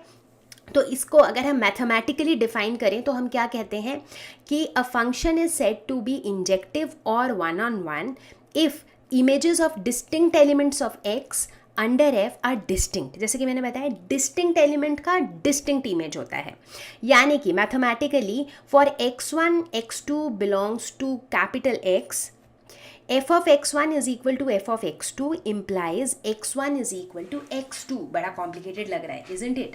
लेकिन समझ लेते हैं ना, आसान हो जाएगा। हम कहना चाह रहे हैं कि अगर ये x, ये हमारा x है, राइट? इनके एलिमेंट्स की हम बात कर रहे हैं, तो x की किसी भी x1 और x2 वैल्यूज़ के लिए अगर f of x1 और f of x2 इक्वल है, इसका मतलब है कि कॉरस्पॉन्डिंग x1 और x2 की वैल्यूज़ भी इक्वल होंगी। इस रिलेशन को हम कब यूज़ करेंगे? जब कभी भी हमारे पास इस तरह के क्वेश्चंस होंगे कि भाई prove whether this function is injective और नॉट, तो प्रूव कैसे करेंगे?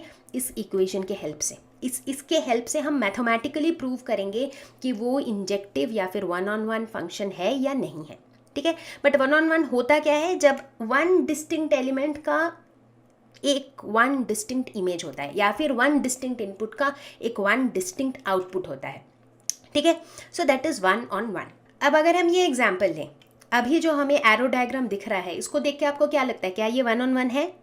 बिल्कुल है, क्योंकि 1 जो इनपुट है इसके लिए एक आउटपुट है B, 2 जो है ये पॉइंट कर रहा है C को, 3 जो है ये पॉइंट कर रहा है A को, और 4 जो है ये पॉइंट कर रहा है D को। मतलब हर एक इनपुट के लिए एक ही आउटपुट है, तो इसीलिए ये भी एक 1 to 1 फंक्शन है या फिर इंजेक्टिव फंक्शन है। अब कई बार जो है ऐसे फंक्शंस होते हैं जो होते हैं मैनी टू 1, ठीक है? तो उन्हें हम इंजेक्टिव नहीं कहते हैं, सिर्फ 1 to 1 फंक्शन को हम इंजेक्टिव फंक्शन कहते हैं। मैनी टू 1 मतलब बहुत सारे इनपुट्स का एक ही आउटपुट होता है, मतलब बहुत सारे एलिमेंट्स का इमेज एक ही होता है। जैसे यहाँ पे 1 और 2 दो इनपुट एलिमेंट्स का सेम ही आउटपुट एलिमेंट है और वो है B, ठीक है? तो ये हो गया मैनी टू 1। नाम से ही आसानी से याद रख सकते हैं, मैनी टू 1 मतलब मैनी इनपुट से 1 आउटपुट, ठीक है? हालांकि प्लीज रिमेंबर कि मैनी टू 1 फंक्शन जो है ये इंजेक्टिव नहीं होता है। दूसरा टाइप है ऑन टू फंक्शन या फिर सरजेक्टिव। ऑन टू फंक्शन में मज़ेदार बात यह है कि हमारा सारा का सारा फोकस जो है वो आउटपुट साइड पे ही रहता है। इनपुट साइड में क्या हो रहा है हमें उससे कोई मतलब नहीं है। मतलब इनपुट में अगर 1 से मैपिंग हो रही है आउटपुट में, कोई बात नहीं। अगर मैनी टू 1 मैपिंग हो रही है, कोई बात नहीं। हम इनपुट के साइड पे फोकस ही नहीं करते। हमारा सारा फोकस रहता है कि जो आउटपुट साइड है, यानी कि जहाँ पर इमेज है, वहाँ पर कोई भी ऐसा एलिमेंट नहीं रहना चाहिए जो इनपुट साइड में किसी से मैप्ड ना हो। यानी कि हमारा बस यही ध्यान रहता है कि अगर फंक्शन ऐसा है जिसके आउटपुट साइड में कोई भी ऑर्फन एलिमेंट नहीं है, यानी कि वो ऑन टू फंक्शन है। कैसे? एरो डायग्राम देखते हैं। तो जब हम ऑन टू फंक्शन या फिर सरजेक्टिव फंक्शन की बात करते हैं तो हमें इस बात से फर्क नहीं पड़ता है कि वो 1 to 1 है या मैनी टू 1 है। यहाँ पर एक ही फोकस रहता है कि जो आउटपुट वाला साइड है उसमें कोई भी ऐसा एलिमेंट नहीं रह जाना चाहिए जो किसी से पेयर्ड नहीं है। मतलब जिसे हम कई बार कहते हैं कि कोई अनपेयर्ड एलिमेंट नहीं रह जाना चाहिए या फिर कोई ऑर्फन एलिमेंट नहीं रहना चाहिए हमारे आउटपुट साइड में। तो जैसे देखते हैं यहाँ पे जो दोनों एरो डायग्राम्स हैं, पहले एरो डायग्राम में देखते हैं कि आउटपुट के साइड में 4 एलिमेंट्स हैं ए बी सी डी, और चारों के चारों एलिमेंट किसी न किसी प्री इमेज से मैप्ड हैं। ठीक है, ये चारों ही जो है किसी न किसी एलिमेंट के इमेज हैं। उसी तरीके से अगर हम इस एरो डायग्राम को देखें तो यहाँ पर आउटपुट साइड में 3 एलिमेंट्स हैं ए बी सी, और तीनों ही जो है किसी न किसी इनपुट से मैप्ड है। इनफैक्ट अगर आप देखें तो ये ए जो है ये 2 इनपुट से मैप्ड है, डजेंट मैटर। तो मतलब चाहे मेनी टू वन हो चाहे 1 to 1 हो, उससे हमें फ़र्क नहीं पड़ता है। हमें यहाँ इस बात से फ़र्क पड़ता है कि आउटपुट साइड में जितने भी एलिमेंट्स हैं वो उनमें से कोई भी एक अकेला न रह जाए, वो सभी जो है एक कोई ना कोई इनपुट के साथ मैप्ड हो। ठीक है, तो जब हम मैथमेटिकली बात करेंगे तो हम कहते हैं कि for every y belongs to capital Y, क्योंकि यहाँ पर जो हमारा सारा फोकस है वो आउटपुट की साइड के एलिमेंट्स पे है। जैसे पिछली बार जब हम 1 to 1 फंक्शन की बात कर रहे थे तो हमारा सारा फोकस था इनपुट वाले साइड के एलिमेंट्स पे, कि वो जो है एक एलिमेंट एक आउटपुट से मैप कर रहा है या मल्टीपल एलिमेंट्स एक आउटपुट से मैप कर रहा है, राइट। बट यहाँ सारा फोकस आउटपुट साइड पे है, तो इसीलिए हम कहेंगे कि for every y belonging to capital Y there exists an element x in x such that f of x is equal to y। तो यहाँ पर हमारा ये कंडीशन है। हम हमेशा मैथमेटिकली ये देखेंगे कि ये जो y वाला साइड है ना, इस साइड हर एक y की वैल्यू के लिए कोई ना कोई x का वैल्यू मैप्ड है, यानी कि हर एक y जो है should be a function of x। ठीक है, ये हमारा मैथमेटिकल कंडीशन है। तो यहाँ पर भी अगर हमें कोई एक फंक्शन दिया हुआ हो और पूछा जाए कि ये ऑन टू फंक्शन है या नहीं, तो वहाँ पे हम मैथमेटिकली इसको प्रूव करेंगे। अगर fx is equal to Y proof हो गया, इसका मतलब है वो ऑन टू फंक्शन है। यहाँ पर स्क्रीन पे कुछ एरो डायग्राम्स हैं और हमें बताना है कि क्या ये ऑन टू फंक्शंस है। ये ऑन टू फंक्शंस नहीं है। क्यों? क्योंकि हम देख रहे हैं कि आउटपुट साइड में कुछ ऐसे एलिमेंट्स हैं जो ऑर्फन एलिमेंट्स हैं, यानी कि वो किसी से भी मैप्ड नहीं है। ई और एफ ये किसी भी एलिमेंट से इनपुट साइड में मैप्ड नहीं है, इसीलिए ये ऑन टू फंक्शन नहीं है। उसी तरह से अगर इस एरो डायग्राम में देखें, फ़र्क मैंने पहले भी बोला था कि फ़र्क नहीं पड़ता कि ये 1 to 1 है या मेनी टू वन है या इंजेक्टिव है कि नहीं, बट यहाँ पर जहाँ आउटपुट के साइड पे ऑर्फन एलिमेंट्स हैं, यानी कि ये ऑन टू फंक्शन नहीं है। ठीक है, बट अगर हम पूछें कि यहाँ पे जो 2 दिख रहे हैं एरो डायग्राम्स, क्या ये 1 to 1 फंक्शन है? तो पहले वाले केस में हम क्या देख रहे हैं कि यहाँ पर मल्टीपल इनपुट्स के लिए एक आउटपुट है, राइट। तो इसीलिए ये जो है ये एक मेनी टू वन फंक्शन है। ठीक है, और अगर दूसरे वाले के केस में देखें तो यहाँ पे 1 इनपुट के लिए 1 डिस्टिंक्ट आउटपुट है, तो इसीलिए ये एक 1 to 1 फंक्शन है। यानी कि एक ही गिवन फंक्शन जो है वो 1 to 1 हो सकता है, साथ ही साथ वो ऑन टू हो सकता है, या फिर वो 1 on 1 हो सकता है और ऑन टू नहीं हो सकता है, राइट। क्योंकि इनकी जो कैटेगराइजेशन है वो अलग अलग आधार पे है। ऑन टू है या नहीं ये हम बताते हैं उनके आउटपुट साइड के एलिमेंट्स को देखते हुए। 1 to 1 या मेनी टू वन है या नहीं ये हम बताते हैं उनके इनपुट साइड के एलिमेंट्स की मैपिंग को देखते हुए, राइट। तो आई होप यहाँ तक सब क्लियर है। ग्रेट। तीसरा टाइप है बाइजेक्टिव फंक्शन। बाई मतलब 2। वैसे फंक्शन जिनमें दोनों प्रॉपर्टी होती है, जो 1 to 1 भी होते हैं और ऑन टू भी होते हैं, ऐसे फंक्शंस को हम कहते हैं बाइजेक्ट। तो अगर हम इस एरो डायग्राम को देखें तो हम देखते हैं कि हमारे एलिमेंट्स हैं 1 2 3 4 और हमारे इमेज यानी कि आउटपुट है ABCD, और हम क्या देख रहे हैं कि ये जो चारों एलिमेंट्स हैं वो 1 to 1 मैपिंग भी है, क्योंकि वो एक इनपुट के लिए एक आउटपुट है। और हम ये भी देख रहे हैं कि आउटपुट साइड में ABCD जो चारों एलिमेंट्स हैं वो किसी ना किसी के साथ पेयर्ड है, तो इसीलिए ये ऑन टू भी है। तो ये एक एग्जाम्पल हो गया बाइजेक्टिव फंक्शन। क्वेश्चन को देखते हैं। Prove that the function f n to n given by fx is equal to 2x is 1 to 1 but not onto. ठीक है, तो 1 to 1 फंक्शन को प्रूव करने के लिए हम उसके डेफिनेशन का यूज़ करेंगे। और डेफिनेशन क्या है? 1 to 1 फंक्शन ये कहता है कि अगर एक हमारे पास फंक्शन है जो x से y की तरफ जा रहा है, मतलब x हमारा इनपुट साइड का सेट है और y जो है वो हमारा आउटपुट साइड का सेट है, तो 1 to 1 होने के लिए हम कहते हैं कि अगर x1 x2 कैपिटल X यानी कि इनपुट साइड के एलिमेंट्स हैं, और अगर f of x1 is equal to f of x2 है, मतलब x1 का जो कॉरेस्पॉन्डिंग y का एलिमेंट है और x2 का जो कॉरेस्पॉन्डिंग y का एलिमेंट है वो अगर बराबर है, यानी कि f ऑफ x1 अगर f ऑफ x2 के इक्वल है, दिस इम्प्लाइज कि x1 is equal to x2। और अगर ये कंडीशन हमारा सेटिस्फाई हो गया, यानी कि ये एक 1-to-1 फंक्शन है। ठीक है, तो यहाँ पर इस पर्टिकुलर क्वेश्चन में f ऑफ x1 क्या है, 2x1, f ऑफ x2 क्या है, 2x2। ठीक है, तो इस कंडीशन के हिसाब से अगर fx1 is equal to fx2 होता है, तो अगर fx1 is equal to fx2 होता है तो क्या होगा, तो 2x1 हो जाएगा 2x2 के बराबर, यानी कि x1 हो जाएगा x2 के बराबर। यानी कि हमने प्रूव कर दिया कि अगर fx1 is equal to fx2 then x1 is equal to x2। तो चूंकि ये प्रूव कर दिया, यानी कि ये एक 1-to-1 फंक्शन है। ठीक है, अब बात करना है कि ऑन टू, कि क्या ये एक ऑन टू फंक्शन है। इनफैक्ट क्वेश्चन हमें कह रहा है कि ये एक ऑन टू फंक्शन नहीं है और हमें ये प्रूव करना है।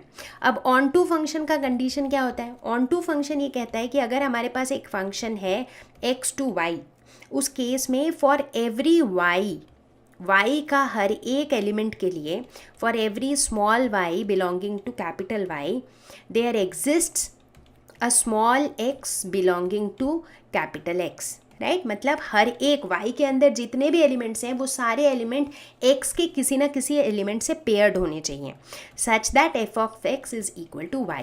ये हमारा ऑन टू फंक्शन का कंडीशन है।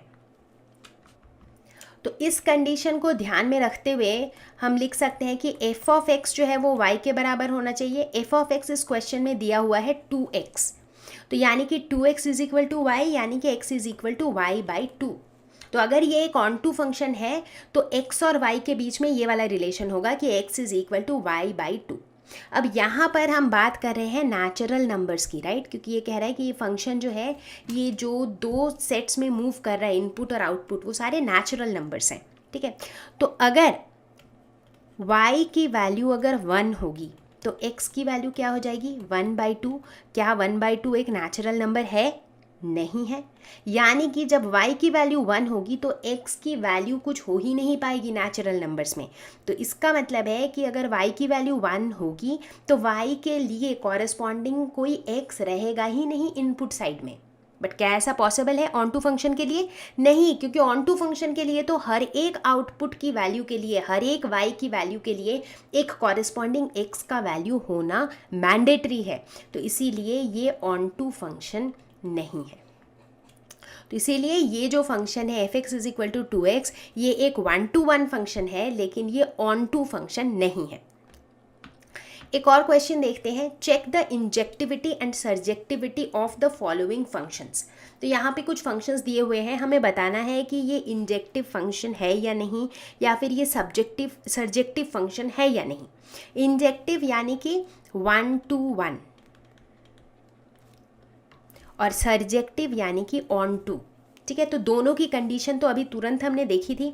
तो पहले वाले क्वेश्चन को ट्राई करते हैं, जहाँ पे f(x) is equal to x² है। तो पहले हम 1-to-1 फंक्शन की बात करेंगे।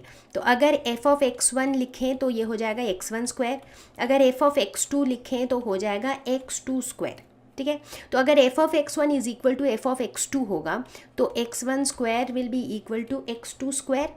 ठीक है, यानी कि x1 will be equal to x2। तो हमने प्रूव कर दिया कि अगर fx1 is equal to fx2 तो x1 is equal to x2, यानी कि ये इंजेक्टिव फंक्शन है। ठीक है, लेकिन क्या ये सर्जेक्टिव फंक्शन है? इसी फंक्शन की अगर हम बात करें तो देखते हैं। सर्जेक्टिव फंक्शन का कंडीशन होता है कि f(x) should be equal to y। तो f(x) यहाँ पे क्या है, f(x) है x² is equal to y, यानी कि x is equal to √y। ठीक है, तो अब ये जो है हम नेचुरल नंबर्स के लिए बात कर रहे हैं, राइट। तो अगर हमारे y की वैल्यू 2 होती है, 2 तो नेचुरल नंबर है, तो x की वैल्यू क्या हो जाएगी, √2। लेकिन क्या √2 नेचुरल नंबर है? ये नेचुरल नंबर नहीं है, तो इसीलिए ये सर्जेक्टिव नहीं है। तो ये नॉट सर्जेक्टिव। ठीक है, आपको लॉजिक समझ में आ रहा है, राइट। ये जो कंडीशंस है बस उन्हीं को याद रखने हैं। अब हम देख रहे हैं कि हमारे पास सेम फंक्शन है, लेकिन जो सेट है सिर्फ उसको चेंज कर दिया गया है। तो अब वो सेट नेचुरल नंबर ना हो के रियल नंबर्स हैं, तो क्या होगा, हमारे रिजल्ट में क्या चेंज आएगा, बहुत चेंज आ जाएगा। ट्राई करते हैं। तो इस केस में अगर हम इंजेक्टिविटी प्रूव करना चाहें तो एफ ऑफ x1 रहेगा x1 square, F of x2 रहेगा x2 स्क्वायर। तो अगर F X one is equal to F X two होगा तो उस केस में x1 square should be equal to x2 square. ठीक है, लेकिन अब जो है हम इंटीजर्स की बात कर रहे हैं, तो x1 स्क्वायर जो है इसका आंसर प्लस x1 भी ये प्लस x1 भी हो सकता है, माइनस x1 भी हो सकता है, राइट। क्योंकि प्लस x1 का स्क्वायर भी जो है उसकी भी जो वैल्यू होती है माइनस x1 स्क्वायर की भी वैल्यू वही होती है, राइट। फॉर एग्जाम्पल इधर x1 square is equal to x2 square है। पहले तो हमने एकदम आसानी से बोल दिया कि इसका मतलब है x1 is equal to x2। क्यों? क्योंकि यहाँ पर हम नेचुरल नंबर्स के साथ डील कर रहे थे, सिर्फ पॉजिटिव होते हैं नेचुरल नंबर्स, बट यहाँ पर हम इंटीजर्स के साथ डील कर रहे हैं।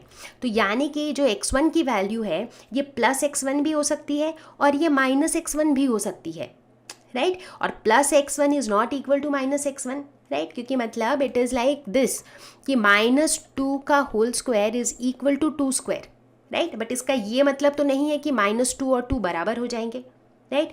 अब चूंकि यहाँ पे हम इंटीजर्स की बात कर रहे हैं, इसीलिए इस केस में हम ये नहीं कह सकते हैं कि x1 x2 के बराबर होगा ही। x1 x2 के बराबर हो भी सकता है और x1 x2 के बराबर नहीं भी हो सकता है। तो इसीलिए ये जो है ये हो जाएगा नॉट इंजेक्टिव।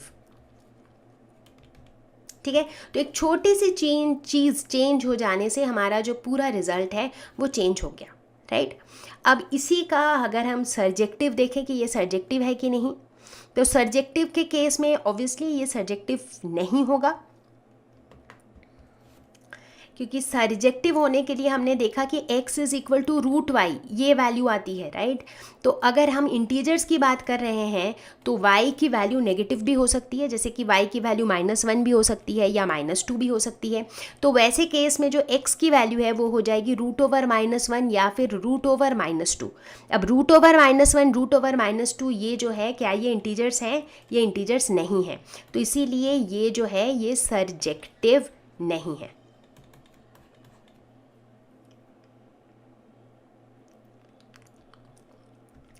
एक क्वेश्चन और देखते हैं तो कॉन्सेप्ट थोड़ा और क्लियर हो जाएगा।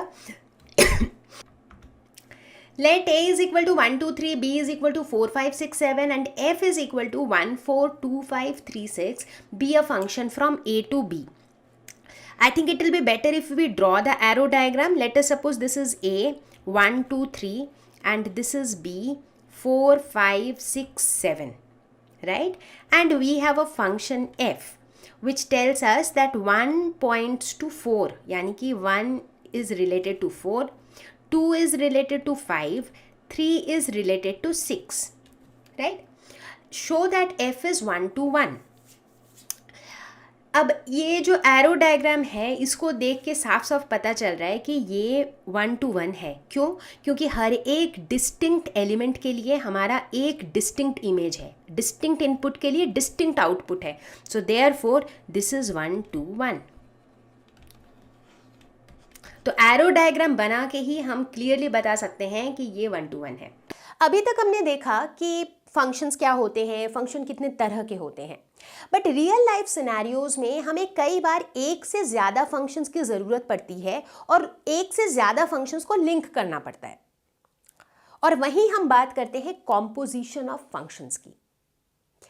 तो एक ऐसा सिनेरियो लेते हैं, एक ऐसा एग्जाम्पल लेते हैं, जैसे मान लेते हैं कि इनफैक्ट जब आप एग्ज़ाम देने जाते हैं तो अधिकतर स्कूल्स में ऐसा रूल होता है कि आपकी आंसर शीट में आप अपना नाम नहीं लिखते हो, आप सिर्फ अपना रोल नंबर लिखते हो, राइट।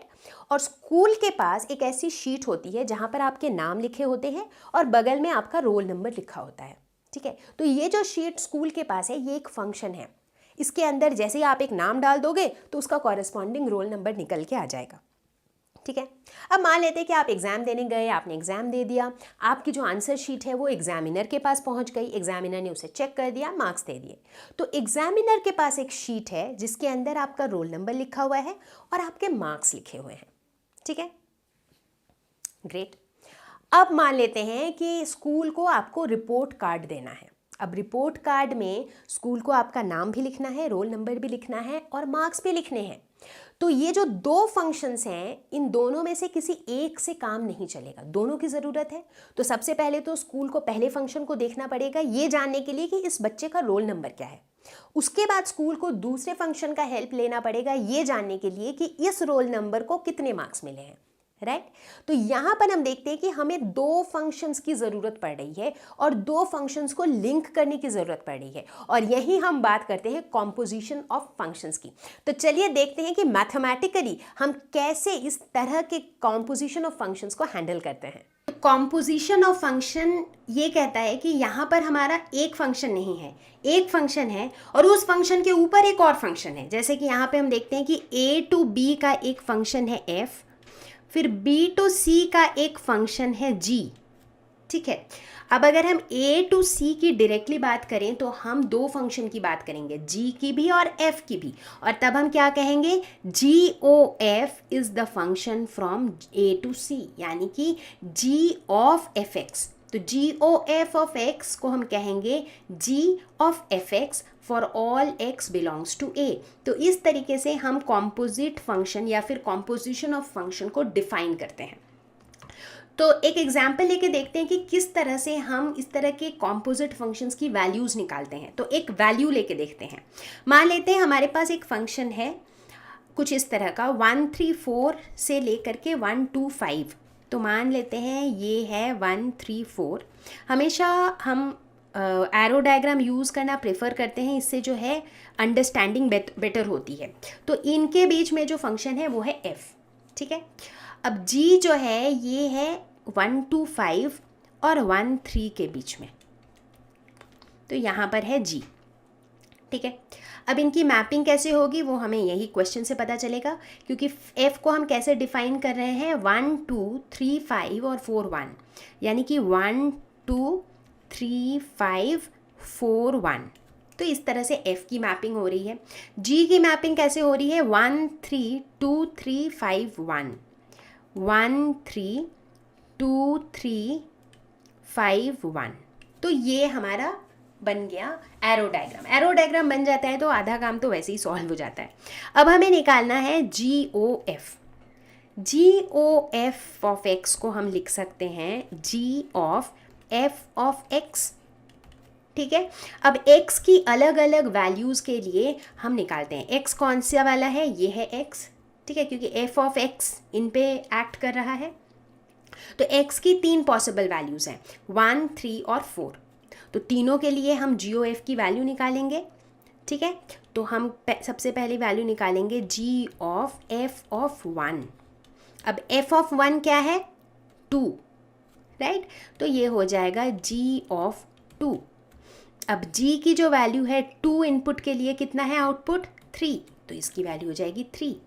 अब ठीक इसी तरह से G ऑफ f ऑफ 3 निकालेंगे। तो f ऑफ 3 कितना है 5, तो ये हो जाएगा G ऑफ 5। अब G ऑफ 5 कितना है 1, तो ये हो गया 1। ठीक उसी तरह से G ऑफ f ऑफ 4, तो f ऑफ 4 है 1, तो ये हो गया G ऑफ 1 और G ऑफ 1 हो जाएगा 3, ठीक है। तो ओवरऑल ये जो फंक्शन है GOF, इसको हम कैसे लिख सकते हैं, मतलब GOF की जो आउटपुट वैल्यूज़ होंगी वो हो जाएंगी 3 1 3, और GOF फंक्शन की इनपुट वैल्यूज़ कौन कौन सी है 1 3 और 4, राइट। तो इसको हम कैसे लिखेंगे 1 इनपुट वैल्यू, 1 इनपुट वैल्यू के लिए आउटपुट वैल्यू क्या है 3, 3 इनपुट वैल्यू के लिए आउटपुट वैल्यू क्या है 1, 4 इनपुट वैल्यू के लिए आउटपुट वैल्यू क्या है 3। तो ये हो जाएगा हमारा GOF। तो इसे समझना है कि GOF जब भी हम कह रहे हैं तो हमारा इनपुट क्या है x, यानी कि ये जो वैल्यूज़ हैं x की, ये हमारी इनपुट वैल्यूज़ हैं। इनके कॉरस्पॉन्डिंग आउटपुट वैल्यूज़ जो है वो हम कैलकुलेट कर रहे हैं, और इसीलिए फाइनल रिजल्ट को हम इस फॉर्म में लिखेंगे। क्लियर है, कुछ कॉम्प्लिकेटेड नहीं है, बस ये है कि जब भी इस तरह का क्वेश्चन हो आप फटाफट से जो है ये एरो डायग्राम बना लो। जैसे ही एरो डायग्राम बन जाएगा ये क्वेश्चन एकदम चुटकियों में सॉल्व होने लगेंगे, ठीक है। आगे बढ़, let us look at few important points with regards to composition of functions. Okay, तो अगर हमारे पास दो फंक्शंस हैं f, तो अगर हमारे पास दो फंक्शंस हैं f और g, f जो है वो a टू b, मान लेते हैं ये a है, ये b है और ये c है, ठीक है। तो f जो है वो a टू b वर्क कर रहा है और g जो है ये b टू c है, ठीक है। So this is our composition of function. Now the first point says that if f is a one-to-one function, g is a one-to-one function, that means GOF will be a one-to-one function. Similarly, if f is a onto function and g is a onto function, then GOF is also onto function. Very simple, यानी कि अगर ये दोनों ही one to one है तो इसका मतलब है GOF भी वन टू वन होगा, अगर दोनों ही ऑन टू है तो GOF भी ऑन टू होगा। ये तो सिंपल था। अब उल्टे डायरेक्शन से देखते हैं, यानी कि अगर GOF वन टू वन है उसका क्या मतलब होगा? क्या उसका मतलब होगा कि G और F दोनों को वन टू वन होना मैंडेटरी है? Not really. अगर GOF वन टू वन है तो उसका मतलब है कि F जो है वो वन टू वन होना ही है, मतलब F का वन टू वन होना मैंडेटरी है।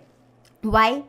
क्योंकि जब भी हम वन टू वन कंडीशन की बात करते हैं we talk mostly about the input side. ये हमने देखा था राइट, कि जो जब भी वन टू वन फंक्शन की बात करेंगे तो हम ये देखते हैं कि जो इनपुट साइड है उसमें से एक एलिमेंट मैप हो रहा है, राइट मतलब एक डिस्टिंक्ट एलिमेंट से एक डिस्टिंक्ट एलिमेंट मैप हो रहा है कि नहीं, राइट। और जब हम GOF फंक्शन की बात करते हैं तो ये GOF बेसिकली क्या है? G of f of x।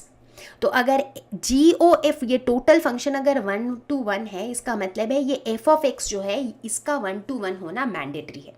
लेकिन अगर GOF जो है ये ऑन टू है इसका मतलब है कि G का ऑन टू होना मैंडेटरी है। वाई?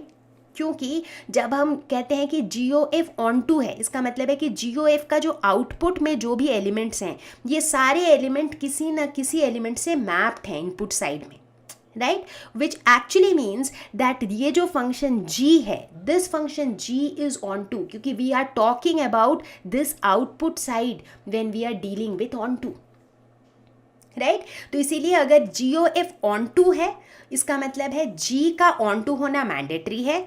अगर GOF वन टू वन है इसका मतलब है F का वन टू वन होना मैंडेटरी है। I hope this logic is clear, right, because onto means we are looking at the output side. तो आउटपुट अगर ऑन टू है, ये यहाँ पे अगर सारे कोई भी ऑर्फन एलिमेंट्स नहीं है इसका मतलब जाहिर सी बात है कि G जो है वो भी ऑन टू है, right. So very simple and very clear. अब जब हम कॉम्पोजिशन ऑफ फंक्शन की बात कर रहे हैं तो इसी कॉन्टेक्स्ट में it is a great idea to talk about invertible function. Invertible, किसी भी चीज़ को उलट देना, काफ़ी सिंपल है, याद रखना। मान लेते हैं कि हमारे पास एक फंक्शन f है जो x से y की तरफ जा रहा है, मतलब x इसके लिए इनपुट्स हैं, y इसके लिए आउटपुट्स हैं। सिंपल, इन्वर्ट करना है।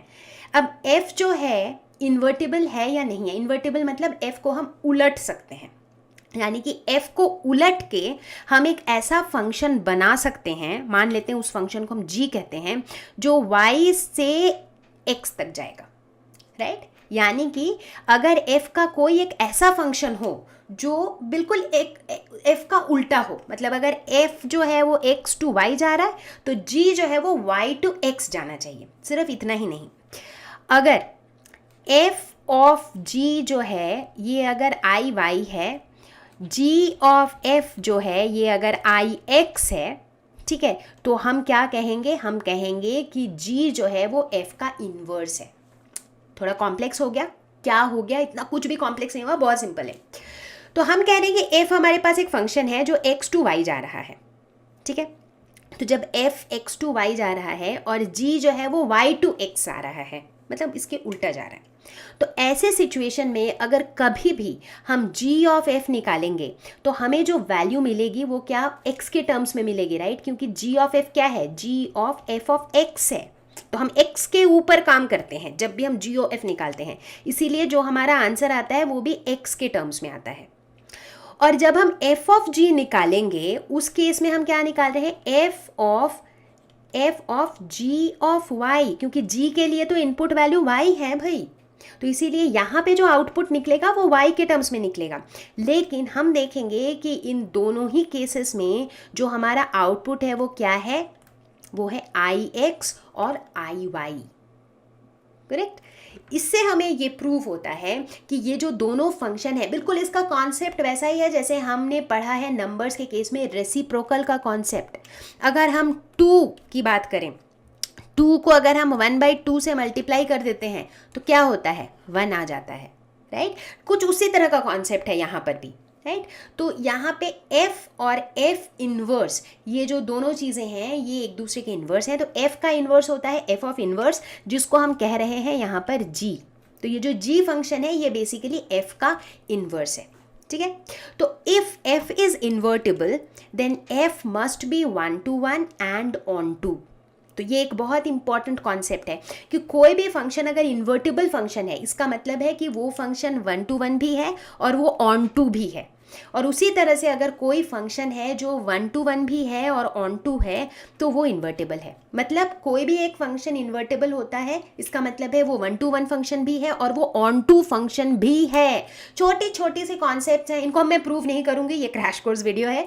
लेकिन कभी कभी छोटे क्वेश्चंस में भी अगर आपको कोई ऐसा फंक्शन दिया हुआ हो जो 1/1 है, जो ऑन टू है, आपको पूछा जाए कि वेदर इट इज़ इन्वर्टिबल और नॉट, तो इस तरह की जो डिटेल्स हैं ये आपको पता होनी चाहिए। अब हम सीधे जंप करेंगे क्वेश्चंस पे, कुछ क्वेश्चन सॉल्व करेंगे। पहला question, state with reason whether the following functions have inverse. जैसा मैं बता ही रही थी बिल्कुल वैसा ही क्वेश्चन आ गया। हमारे पास एक फंक्शन दिया हुआ है और हमें बताना है कि इस फंक्शन का इनवर्स है या नहीं, मतलब इसका इन्वर्स निकालना पॉसिबल है कि नहीं। इन्वर्स होने के लिए क्या होना चाहिए, 2 कंडीशंस हमने अभी पढ़ा था कि अगर ये फंक्शन 1/1 है और अगर ये फंक्शन ऑन टू भी है तो इस फंक्शन का इन्वर्स पॉसिबल है, ठीक है। तो ट्राई करके देखते हैं। तो हम देखते हैं कि हमारे पास ये फंक्शन है f जो कि जा रहा है 1 2 3 4, ये इसका इनपुट साइड है और इसका आउटपुट साइड क्या है 10। और ये किस तरह से जा रहा है 1 10 2 10 3 10 4 10, मतलब 1 पॉइंट करेगा 10 को, 2 भी पॉइंट करेगा 10 को, 3 भी 10 को, 4 भी 10 को, ठीक है। तो ये किस तरह का फंक्शन है, क्या ये 1/1 फंक्शन है? ये 1/1 फंक्शन नहीं है क्योंकि ये मेनी टू 1 फंक्शन है। तो फिर ये 1/1 नहीं है, ठीक है। क्या ये ऑन टू फंक्शन है? ऑन टू तो है क्योंकि आउटपुट साइड में 10 है और 10 जो है ये पेयर्ड है, तो कोई ऑर्फन एलिमेंट नहीं है आउटपुट साइड में, तो इसलिए ये ऑन टू तो है। लेकिन क्या इसका इन्वर्स होगा? इसका इन्वर्स नहीं होगा क्योंकि इन्वर्स होने के लिए इसे 1/1 भी होना है और ऑन टू भी होना है। एक और एग्जाम्पल लेते हैं। जी एक फंक्शन है, जी कहाँ से कहाँ तक, तो ये था f का स्टोरी। अब हम g की स्टोरी बनाते हैं। g जो है ये जा रहा है 5 6 7 8 से, कहाँ तक जा रहा है 1 2 3 4, आउटपुट साइड है इसका 1 2 3 4, ठीक है। ये कह रहा है 5 कनेक्ट होता है, 5 का आउटपुट है 4, 6 का आउटपुट है 3, 5 का आउटपुट है 4, 6 का आउटपुट है 3, 7 का आउटपुट है 4, 8 का आउटपुट है 2, ठीक है। तो क्या ये 1/1 है? ये 1/1 नहीं है। क्यों? क्योंकि अगर हम देखें तो 5 और 7 दो एलिमेंट्स जो हैं वो एक ही आउटपुट को पॉइंट कर रहे हैं 4 को, तो इस हिसाब से ये 1/1 नहीं है। क्या ये ऑन टू है? ये ऑन टू भी नहीं है क्योंकि इसके आउटपुट साइड में तो यहाँ पे एक ऑर्फन एलिमेंट है 1 जो किसी भी इनपुट साइड से मैप नहीं है, तो ये ना तो 1/1 है और ना ही ऑन टू है, तो इसीलिए इसका भी इन्वर्स नहीं होगा। एक और एग्जाम्पल है यहाँ पर h। अब h एक ऐसा फंक्शन है जो 2 3 4 5 से जा रहा है, मतलब 2 3 4 5 इसके इनपुट साइड में है और आउटपुट साइड में है 7 9 11 और 13, ठीक है। तो यहाँ पे 2 जो है वो 7 को पॉइंट कर रहा है, 3 जो है वो 9 को पॉइंट कर रहा है, 4 11 और 5 13। तो यहाँ पे ये 1/1 है, बिल्कुल है, क्योंकि हम देख रहे हैं हर एक डिस्टिंक्ट इनपुट का एक डिस्टिंक्ट आउटपुट है। और क्या ये ऑन टू है? ये ऑन टू भी है क्योंकि आउटपुट साइड में एक भी ऐसा एलिमेंट है नहीं है जो ऑर्फन एलिमेंट हो, सारे एलिमेंट किसी न किसी इनपुट से मैप्ड है। तो ये 1/1 भी है और ऑन टू भी है और इसीलिए इसका इन्वर्स होगा। क्लियर है? कॉम्पोजिशन ऑफ फंक्शन से रिलेटेड दो इंपॉर्टेंट थ्योरम की बात करेंगे। अगेन मैं इन्हें प्रूफ वगैरह कुछ नहीं करूँगी, मैं सिर्फ आपको थ्योरम्स बता रही हूँ ताकि इनको हम यूज़ कर सके क्वेश्चन सॉल्विंग के टाइम पे। मान लेते हैं अभी तक हम दो फंक्शंस की बात कर रहे थे, एफ और जी।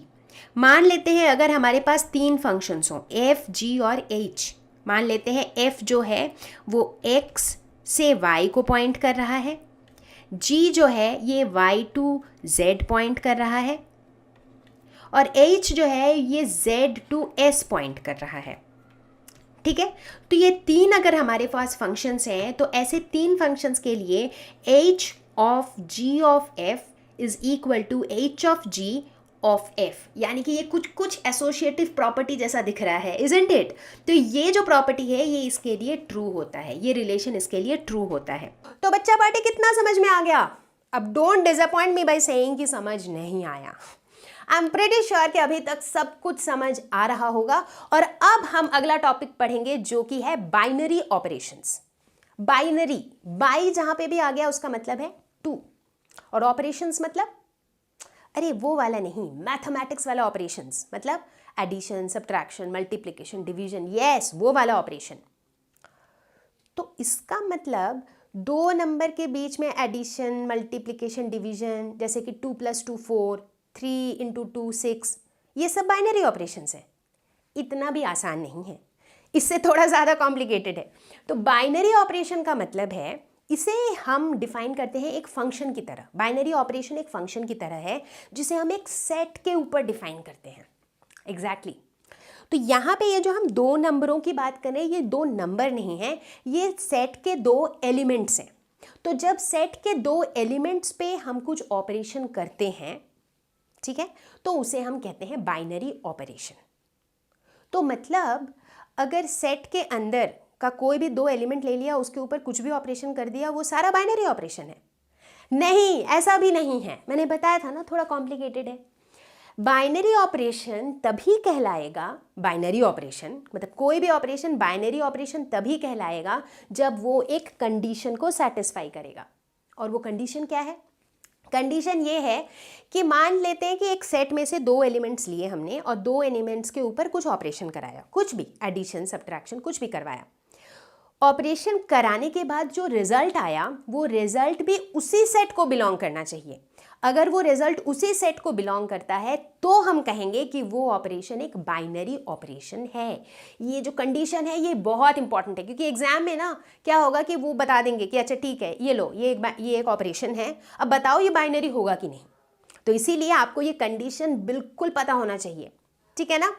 तो अब हम इसको डिनोट कैसे करते हैं? मान लेते हैं दो एलिमेंट्स हैं ए और बी, इनके बीच में जैसे ही हमने लगा दिया स्टार, ये स्टार डिनोट करता है बाइनरी ऑपरेशन, ए स्टार बी, यानी कि ए और बी के बीच में बाइनरी ऑपरेशन है। अब बाइनरी ऑपरेशन को डिफाइन कौन करता है? ये जनरली आपके क्वेश्चन में दिया होगा। अगर लिखा है कि भाई this binary operation is addition, तो यानी कि a star b is actually equal to a plus b, ठीक है। तो ये होता है बाइनरी ऑपरेशन। अब थोड़ा कॉम्प्लिकेटेड है, मैंने पहले ही बताया था, बट बहुत ज़्यादा कॉम्प्लिकेटेड नहीं है। अभी हम कुछ एग्जाम्पल्स लेते हैं और देखते हैं और समझते हैं कि किस तरह से कुछ ऑपरेशंस कुछ सेट्स के लिए बाइनरी ऑपरेशन है, लेकिन वही ऑपरेशंस किसी और सेट के लिए बाइनरी ऑपरेशन है ही नहीं। चलिए देखते हैं। जैसे कि एडिशन, सब्ट्रैक्शन और multiplication are binary operations on R, that is real numbers, but division is not a binary operation on R. Strange, right? ऐसा कैसे हो सकता है कि रियल नंबर्स पे एडिशन, सब्ट्रैक्शन, मल्टीप्लिकेशन तो बाइनरी है बट डिवीजन नहीं है? करके देखते हैं। सबसे पहले बात करते हैं एडिशन की। तो a star b is equal to a plus B, ऐसे ही डिनोट करेंगे हम। a स्टार b मतलब स्टार यहाँ पे बाइनरी ऑपरेशन है, और ये कैसे डिफाइन करेंगे इनको? a प्लस बी से, ठीक है, where A B belongs to real numbers, ठीक है। अब हमें पता है किसी भी दो रियल नंबर को अगर हम ऐड करते हैं, राइट, अगर हम किसी भी दो रियल नंबर को ऐड करेंगे तो उसका जो रिजल्ट होगा वो रिजल्ट जो है वो रियल नंबर को बिलोंग करेगा। कोई भी दो रियल नंबर का सम जो है वो भी एक रियल नंबर ही होगा, राइट। तो इसीलिए हम कह सकते हैं कि ये एक बाइनरी ऑपरेशन है, तो टिक लग गया इसको। दूसरा हम बात करते हैं सब्ट्रैक्शन का। तो अगर हम दो रियल नंबर्स को सब्ट्रैक्ट करेंगे तो हमें क्या मिलेगा, हमें एक रियल नंबर ही मिलेगा, यानी कि a माइनस बी जो है वो भी रियल नंबर को बिलोंग करेगा। इसीलिए ये भी एक बाइनरी ऑपरेशन है, क्योंकि बाइनरी ऑपरेशन का मेन कंडीशन ही यही है कि हम जो दो एलिमेंट्स ले रहे हैं उन दो एलिमेंट्स पे वो ऑपरेशन करने के बाद हमें जो रिजल्ट मिले वो भी उस सेट को बिलोंग करना चाहिए, right. That is the main criteria. अगर वो क्राइटेरिया फुलफिल हो गया इसका मतलब वो मेरा बाइनरी ऑपरेशन है। तीसरा एग्जाम्पल है मल्टीप्लिकेशन का। दो रियल नंबर्स को मल्टीप्लाई करेंगे तो हमें एक रियल नंबर ही मिलेगा, ठीक है। चौथा डिवीजन, दो रियल नंबर को डिवाइड करेंगे तो हमें रियल नंबर हमेशा नहीं मिलेगा, कुछ एक्सेप्शंस हैं। जैसे कि मान लेते हैं कि अगर b की वैल्यू 0 हो, b की वैल्यू 0 तो रियल नंबर है, राइट। तो अगर b की वैल्यू 0 हो तो क्या हो जाएगा मेरा a divided by z, a divided by b जो है ये हो जाएगा a डिवाइडेड बाई 0, और a डिवाइडेड बाई 0 जो है ये एक रियल नंबर नहीं है, क्योंकि anything divided by 0 is not defined. तो ये डिफाइंड ही नहीं है तो ये रियल नंबर नहीं है। तो इसीलिए a जो है ये मेरा बाइनरी ऑपरेशन नहीं है। अब इसका ये मतलब नहीं है कि डिवीजन जो है वो बाइनरी ऑपरेशन है ही नहीं कभी भी, राइट। इसका ये मतलब नहीं है। इसका ये मतलब है कि डिवीजन जो है वो रियल नंबर्स के सेट के लिए बाइनरी ऑपरेशन नहीं है। अभी जैसे हम एग्जाम्पल लेते हैं अगर कि डिवीजन जो है अगर इसे हम एक ऐसे सेट पे डिफाइन करें जो कि रियल नंबर का सेट है which is non zero real numbers, मतलब ज़ीरो को अगर हम उसमें से हटा देते हैं कि भाई ज़ीरो के अलावा बाकी सारे रियल नंबर्स, तो वैसे केस में जो है डिवीजन जो है वो एक बाइनरी ऑपरेशन बिल्कुल है, क्योंकि उस केस में कोई एक्सेप्शन है ही नहीं। सारे बाकी नॉन ज़ीरो रियल नंबर्स के लिए जो है जब हम दो को डिवाइड करेंगे तो हमें एक रियल नंबर ही मिलेगा, तो उस केस में डिवीजन एक बाइनरी ऑपरेशन है। अब बात करते हैं कि अगर हम सेट को ही चेंज कर देते हैं, जैसे कि अगर रियल नंबर्स की बात ना करके अगर हम नेचुरल नंबर्स की बात करें। नेचुरल नंबर्स क्या होते हैं, 1 2 3 से शुरू होते हैं और इन्फिनिटी तक जाते हैं, राइट। सो नेचुरल नंबर्स के केस में हम देखते हैं कि सब्ट्रैक्शन और डिवीजन ये दोनों ही बाइनरी ऑपरेशन नहीं होते हैं। क्यों? अगर हम सब्ट्रैक्शन की बात करें तो a माइनस बी जो है ये हमेशा, अगर मान लेते हैं a एक नेचुरल नंबर है 1, b एक नेचुरल नंबर है 2, a माइनस बी क्या हो जाएगा -1। क्या -1 एक नेचुरल नंबर है? नहीं है, क्योंकि नेचुरल नंबर तो 1 से स्टार्ट होता है, राइट। तो इसी वजह से a माइनस बी जो है ये एक बाइनरी ऑपरेशन नहीं है, क्योंकि a minus b doesn't belong to natural number all the time.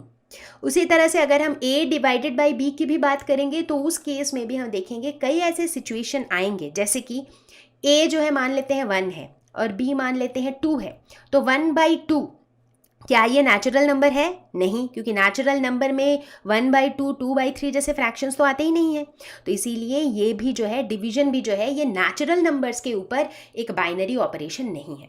तो आई थिंक इन एग्जाम्पल्स से आपको ये क्लियर हुआ होगा कि how do we find out whether a particular operation is binary operation और not. Now here the set of numbers on which we are applying that operation plays a very critical role. हम इसे real numbers पे लगा रहे हैं, हम integers पे लगा रहे हैं, हम natural numbers पे लगा रहे हैं, इसका बहुत बड़ा रोल होता है। जिस तरह से हम नंबर्स के ऊपर डिफरेंट ऑपरेशंस के प्रॉपर्टीज़ पढ़ते हैं, जैसे कम्यूटेटिव प्रॉपर्टी, एसोसिएटिव प्रॉपर्टी, उसी तरह से बाइनरी ऑपरेशंस के भी हम डिफरेंट प्रॉपर्टीज़ पढ़ेंगे। तो कोई भी binary operation on a set is called commutative if a star b is equal to b star a। ठीक है, तो एग्जाम्पल्स लेते हैं। मान लेते हैं हम बात करते हैं एडिशन ऑपरेशन की। तो एडिशन ऑपरेशन अगर हम रियल नंबर के सेट की बात करें तो जो एडिशन ऑपरेशन है ये एक कम्यूटेटिव प्रॉपर्टी है। क्यों? क्योंकि दो रियल नंबर को अगर हम ऐड करते हैं इस तरीके से a प्लस बी और b प्लस ए, दोनों की वैल्यू बराबर आती है। लेकिन अगर हम बात करें सब्ट्रैक्शन की तो हम ये देखते हैं कि a minus b is not equal to b minus a. जैसे मान लेते हैं अगर हम 2 - 4 करते हैं तो 2 - 4 और 4 - 2 बराबर नहीं होता है। इसीलिए सब्ट्रैक्शन जो है on real numbers is not a commutative property. अगर बात करें मल्टीप्लिकेशन की तो मल्टीप्लिकेशन भी एक कम्यूटेटिव प्रॉपर्टी है, क्योंकि a into b is equal to b into a for all real numbers.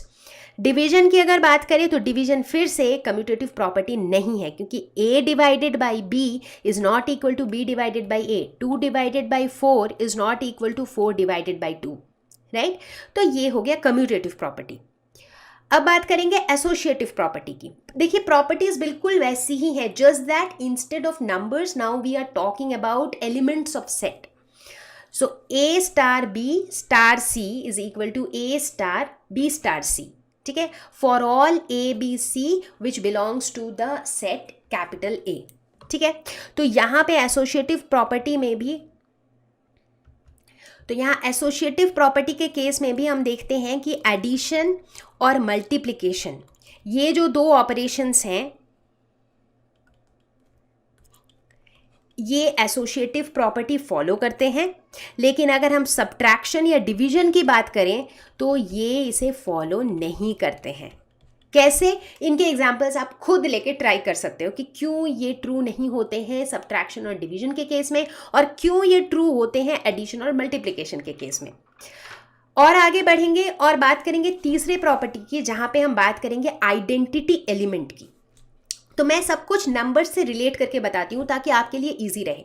जिस तरह से नंबर्स में हमने देखा था कि कुछ ऐसी आइडेंटिटी होती थी जिसके साथ अगर हम नंबर को ऐड करें तो हमें वापस वही नंबर मिल जाता था, राइट। जैसे कि अगर हम बात करते हैं एडिशन ऑपरेशन की, किसी भी नंबर के साथ अगर हम 0 ऐड करते हैं तो हमें क्या मिलता है? वापस वही नंबर। अगर हम बात करें मल्टीप्लिकेशन ऑपरेशन की, किसी भी नंबर के साथ अगर हम 1 मल्टीप्लाई करते हैं तो हमें मिल जाता है वापस वही नंबर।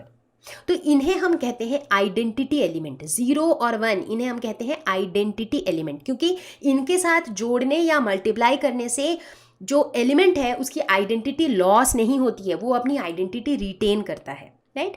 मैथमेटिकली जब हम इसे डिफाइन करते हैं हम कहते हैं कि if an element E exists that belongs to this set such that A into E is equal to A which is equal to E into A, यानी कि E से मल्टीप्लाई करने के बाद, मल्टीप्लाई नहीं मतलब E के साथ वो ऑपरेशन करने के बाद भी वो हमारा एलिमेंट एज इट इज़ रह जाए, तो हम उसे कहते हैं आइडेंटिटी एलिमेंट, ठीक है।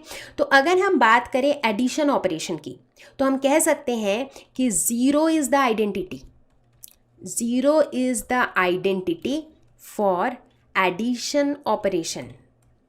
इतना बोलना काफ़ी नहीं है। Addition operation on what? On कैसे नंबर्स पे, कैसे सेट पे? On real numbers. क्योंकि अगर हम नेचुरल नंबर्स की बात करें तो 0 आइडेंटिटी हो ही नहीं सकता है, क्योंकि 0 तो एक नेचुरल नंबर है ही नहीं, करेक्ट। तो इसीलिए 0 is an identity for addition operation for real numbers, क्योंकि किसी भी रियल नंबर को हम 0 के साथ ऐड करेंगे तो हमें वापस वही रियल नंबर मिल जाएगा। लेकिन 0 is not identity for addition operation on natural numbers. In fact हम अगर नेचुरल नंबर्स की बात करें तो एडिशन ऑपरेशन के लिए नेचुरल नंबर्स के ऊपर कोई आइडेंटिटी है ही नहीं। कोई भी ऐसा नेचुरल नंबर नहीं है जिसको हम किसी नेचुरल नंबर के साथ ऐड करें और वापस हमें वही नंबर मिल जाए, ऐसा कोई नंबर ही नहीं है, ठीक है। अच्छा, ये तो हो गया एडिशन ऑपरेशन की बात। अब अगर हम बात करते हैं मल्टीप्लिकेशन ऑपरेशन की तो हम कह सकते हैं कि 1 is the identity for multiplication operation, for multiplication operation on real numbers. किसी भी रियल नंबर को 1 से मल्टीप्लाई करेंगे तो हमें वापस वही रियल नंबर मिल जाएगा, ठीक है। तो यहाँ पे जो इम्पॉर्टेंट बात है नोट करने लायक वो ये है कि 0 जो है वो रियल नंबर्स पे एडिशन ऑपरेशन पे आइडेंटिटी है, लेकिन नेचुरल नंबर्स पे नहीं है, ठीक है। तो मतलब जब भी बाइनरी ऑपरेशन की बात करेंगे ना तो किस सेट के ऊपर हम बात कर रहे हैं, that always plays a very critical role. तो आइडेंटिटी एलिमेंट की जहां हमने बात कर दी उसी से मिलता जुलता एक कॉन्सेप्ट आता है इनवर्स एलिमेंट, ठीक है। हम अक्सर ही देखते हैं कि अब फिर से हम नंबर्स पे वापस चले जाते हैं। हम अक्सर ही देखते हैं कि हर नंबर के साथ अगर एक ऐसा नंबर हो जिसे हम ऐड करें कि रिजल्ट 0 आ जाए तो उसे हम कहते हैं इनवर्स। या फिर कोई ऐसा एलिमेंट हो जिसे हम मल्टीप्लाई करें तो रिजल्ट 1 आ जाए तो उसे हम कहते हैं इनवर्स, ठीक है। इनफैक्ट जब हम इनवर्स की बात, अगर हम नंबर्स की बात करें तो हम 2 तरह के इनवर्स की बात करते हैं। एक तो हम बात करते हैं एडिटिव इनवर्स की, यानी कि कोई भी एक नंबर है, मान लेते हैं 2, 2 के साथ एक ऐसा कोई नंबर ऐड किया ताकि रिजल्ट हो जाए 0, जैसे कि -2, तो -2 जो है वो 2 का एडिटिव इन्वर्स हो गया। उसी तरह से एक और इन्वर्स की हम बात करते हैं जिसे हम कहते हैं मल्टीप्लिकेटिव इन्वर्स। मल्टीप्लिकेटिव इन्वर्स का नंबर मतलब होता है कोई भी नंबर के साथ एक ऐसा नंबर मल्टीप्लाई करें ताकि रिजल्ट 1 हो जाए, जैसे कि 1/2, तो 1/2 जो है वो 2 का मल्टीप्लिकेटिव इन्वर्स हो गया। ये तो हम बहुत बचपन से पढ़ते आ रहे हैं, राइट। तो आज हम बाइनरी ऑपरेशन के कॉन्सेप्ट में इन्वर्स एलिमेंट पढ़ेंगे। इसका ये मतलब होता है कि अगर कोई भी एक सेट है ए जिसमें एक आइडेंटिटी एलिमेंट है ई, ठीक है, an element A belongs to A is said to be invertible with respect to the operation star if there exists an element B in A such that A star B is equal to E is equal to B star A। जैसे 0 हमारा identity element है, 1 हमारा identity element है, और ये जो -2 है वही हमारा ये B है, तो A स्टार B जो है should be equal to E। ये मेन हमारा कॉन्सेप्ट है इन्वर्स एलिमेंट का। तो इसीलिए अगर हम यहाँ पर एग्जाम्पल लेते हैं, मान लेते हैं कि हम एग्जाम्पल लेते हैं addition operation on real numbers का। अगर हम एडिशन ऑपरेशन की बात करें रियल नंबर्स पे, तो हम कह सकते हैं कि किसी भी रियल नंबर को अगर हम उसी के नेगेटिव के साथ ऐड करें तो जो रिजल्ट है वो 0 आता है, और 0 क्या है, रियल नंबर्स के एडिशन ऑपरेशन का आइडेंटिटी एलिमेंट है। इसका मतलब है ये जो नेगेटिव है ये क्या है, ये इन्वर्स ऑफ ए है, मतलब इस एलिमेंट का ये इन्वर्स है। उसी तरह से किसी भी रियल नंबर को अगर हम उसके रेसिप्रोकल के साथ मल्टीप्लाई करें तो रिजल्ट आता है 1, और 1 है आइडेंटिटी फॉर मल्टीप्लिकेशन, करेक्ट। तो इसीलिए 1/a जो है ये क्या हो गया, ये हो गया inverse of a for multiplication, ठीक है। तो ये थे हमारे बाइनरी ऑपरेशन के properties. Question number 1, determine whether or not each of the definition of star given below gives a binary operation. In the event that star is not a binary operation give a justification. हमें यह बताना है कि यहाँ पर जो star है वो बाइनरी ऑपरेशन है या नहीं। बाइनरी ऑपरेशन होने के लिए सिंपल सा है कॉन्सेप्ट, ये देखना है कि जो भी ऑपरेशन है उसको करने के बाद जो रिजल्ट आ रहा है वो भी उस सेट को बिलोंग करना चाहिए।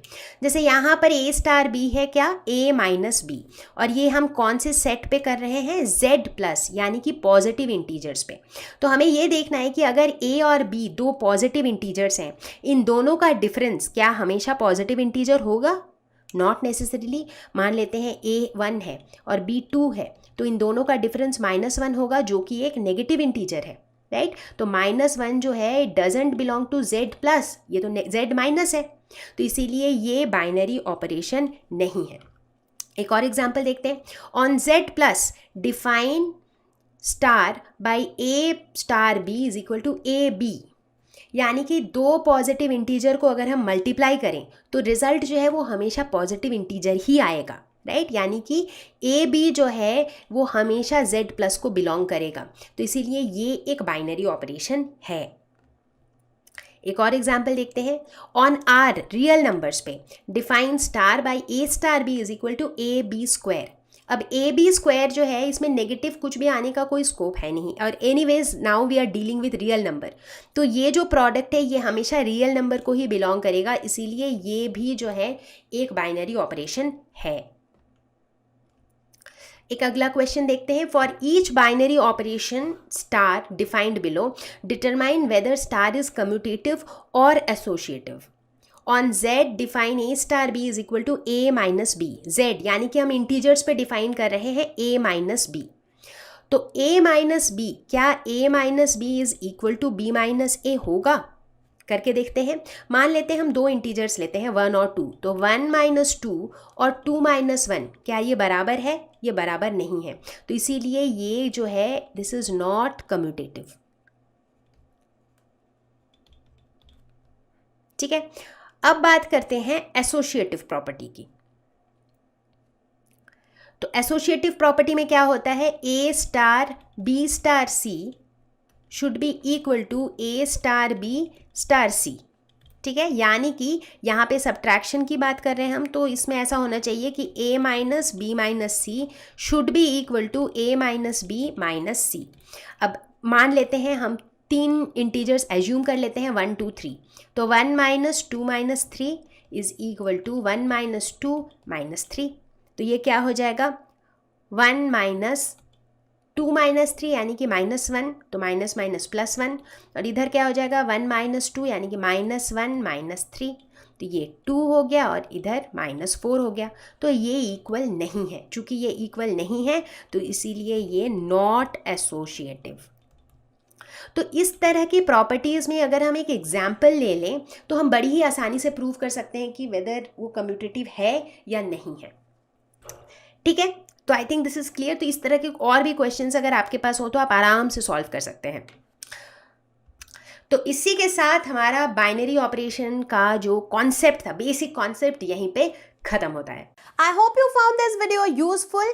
अगर आपको और डिटेल्ड में और ज़्यादा क्वेश्चन सॉल्व करने हैं, एनसीईआरटी के अनसॉल्व क्वेश्चंस चाहिए, तो नीचे डिस्क्रिप्शन लिंक में मैंने लिंक दे रखा है जिसमें हमारे डिटेल्ड वीडियो सीरीज के लिंक है, आप चाहे तो उन्हें देख सकते हैं।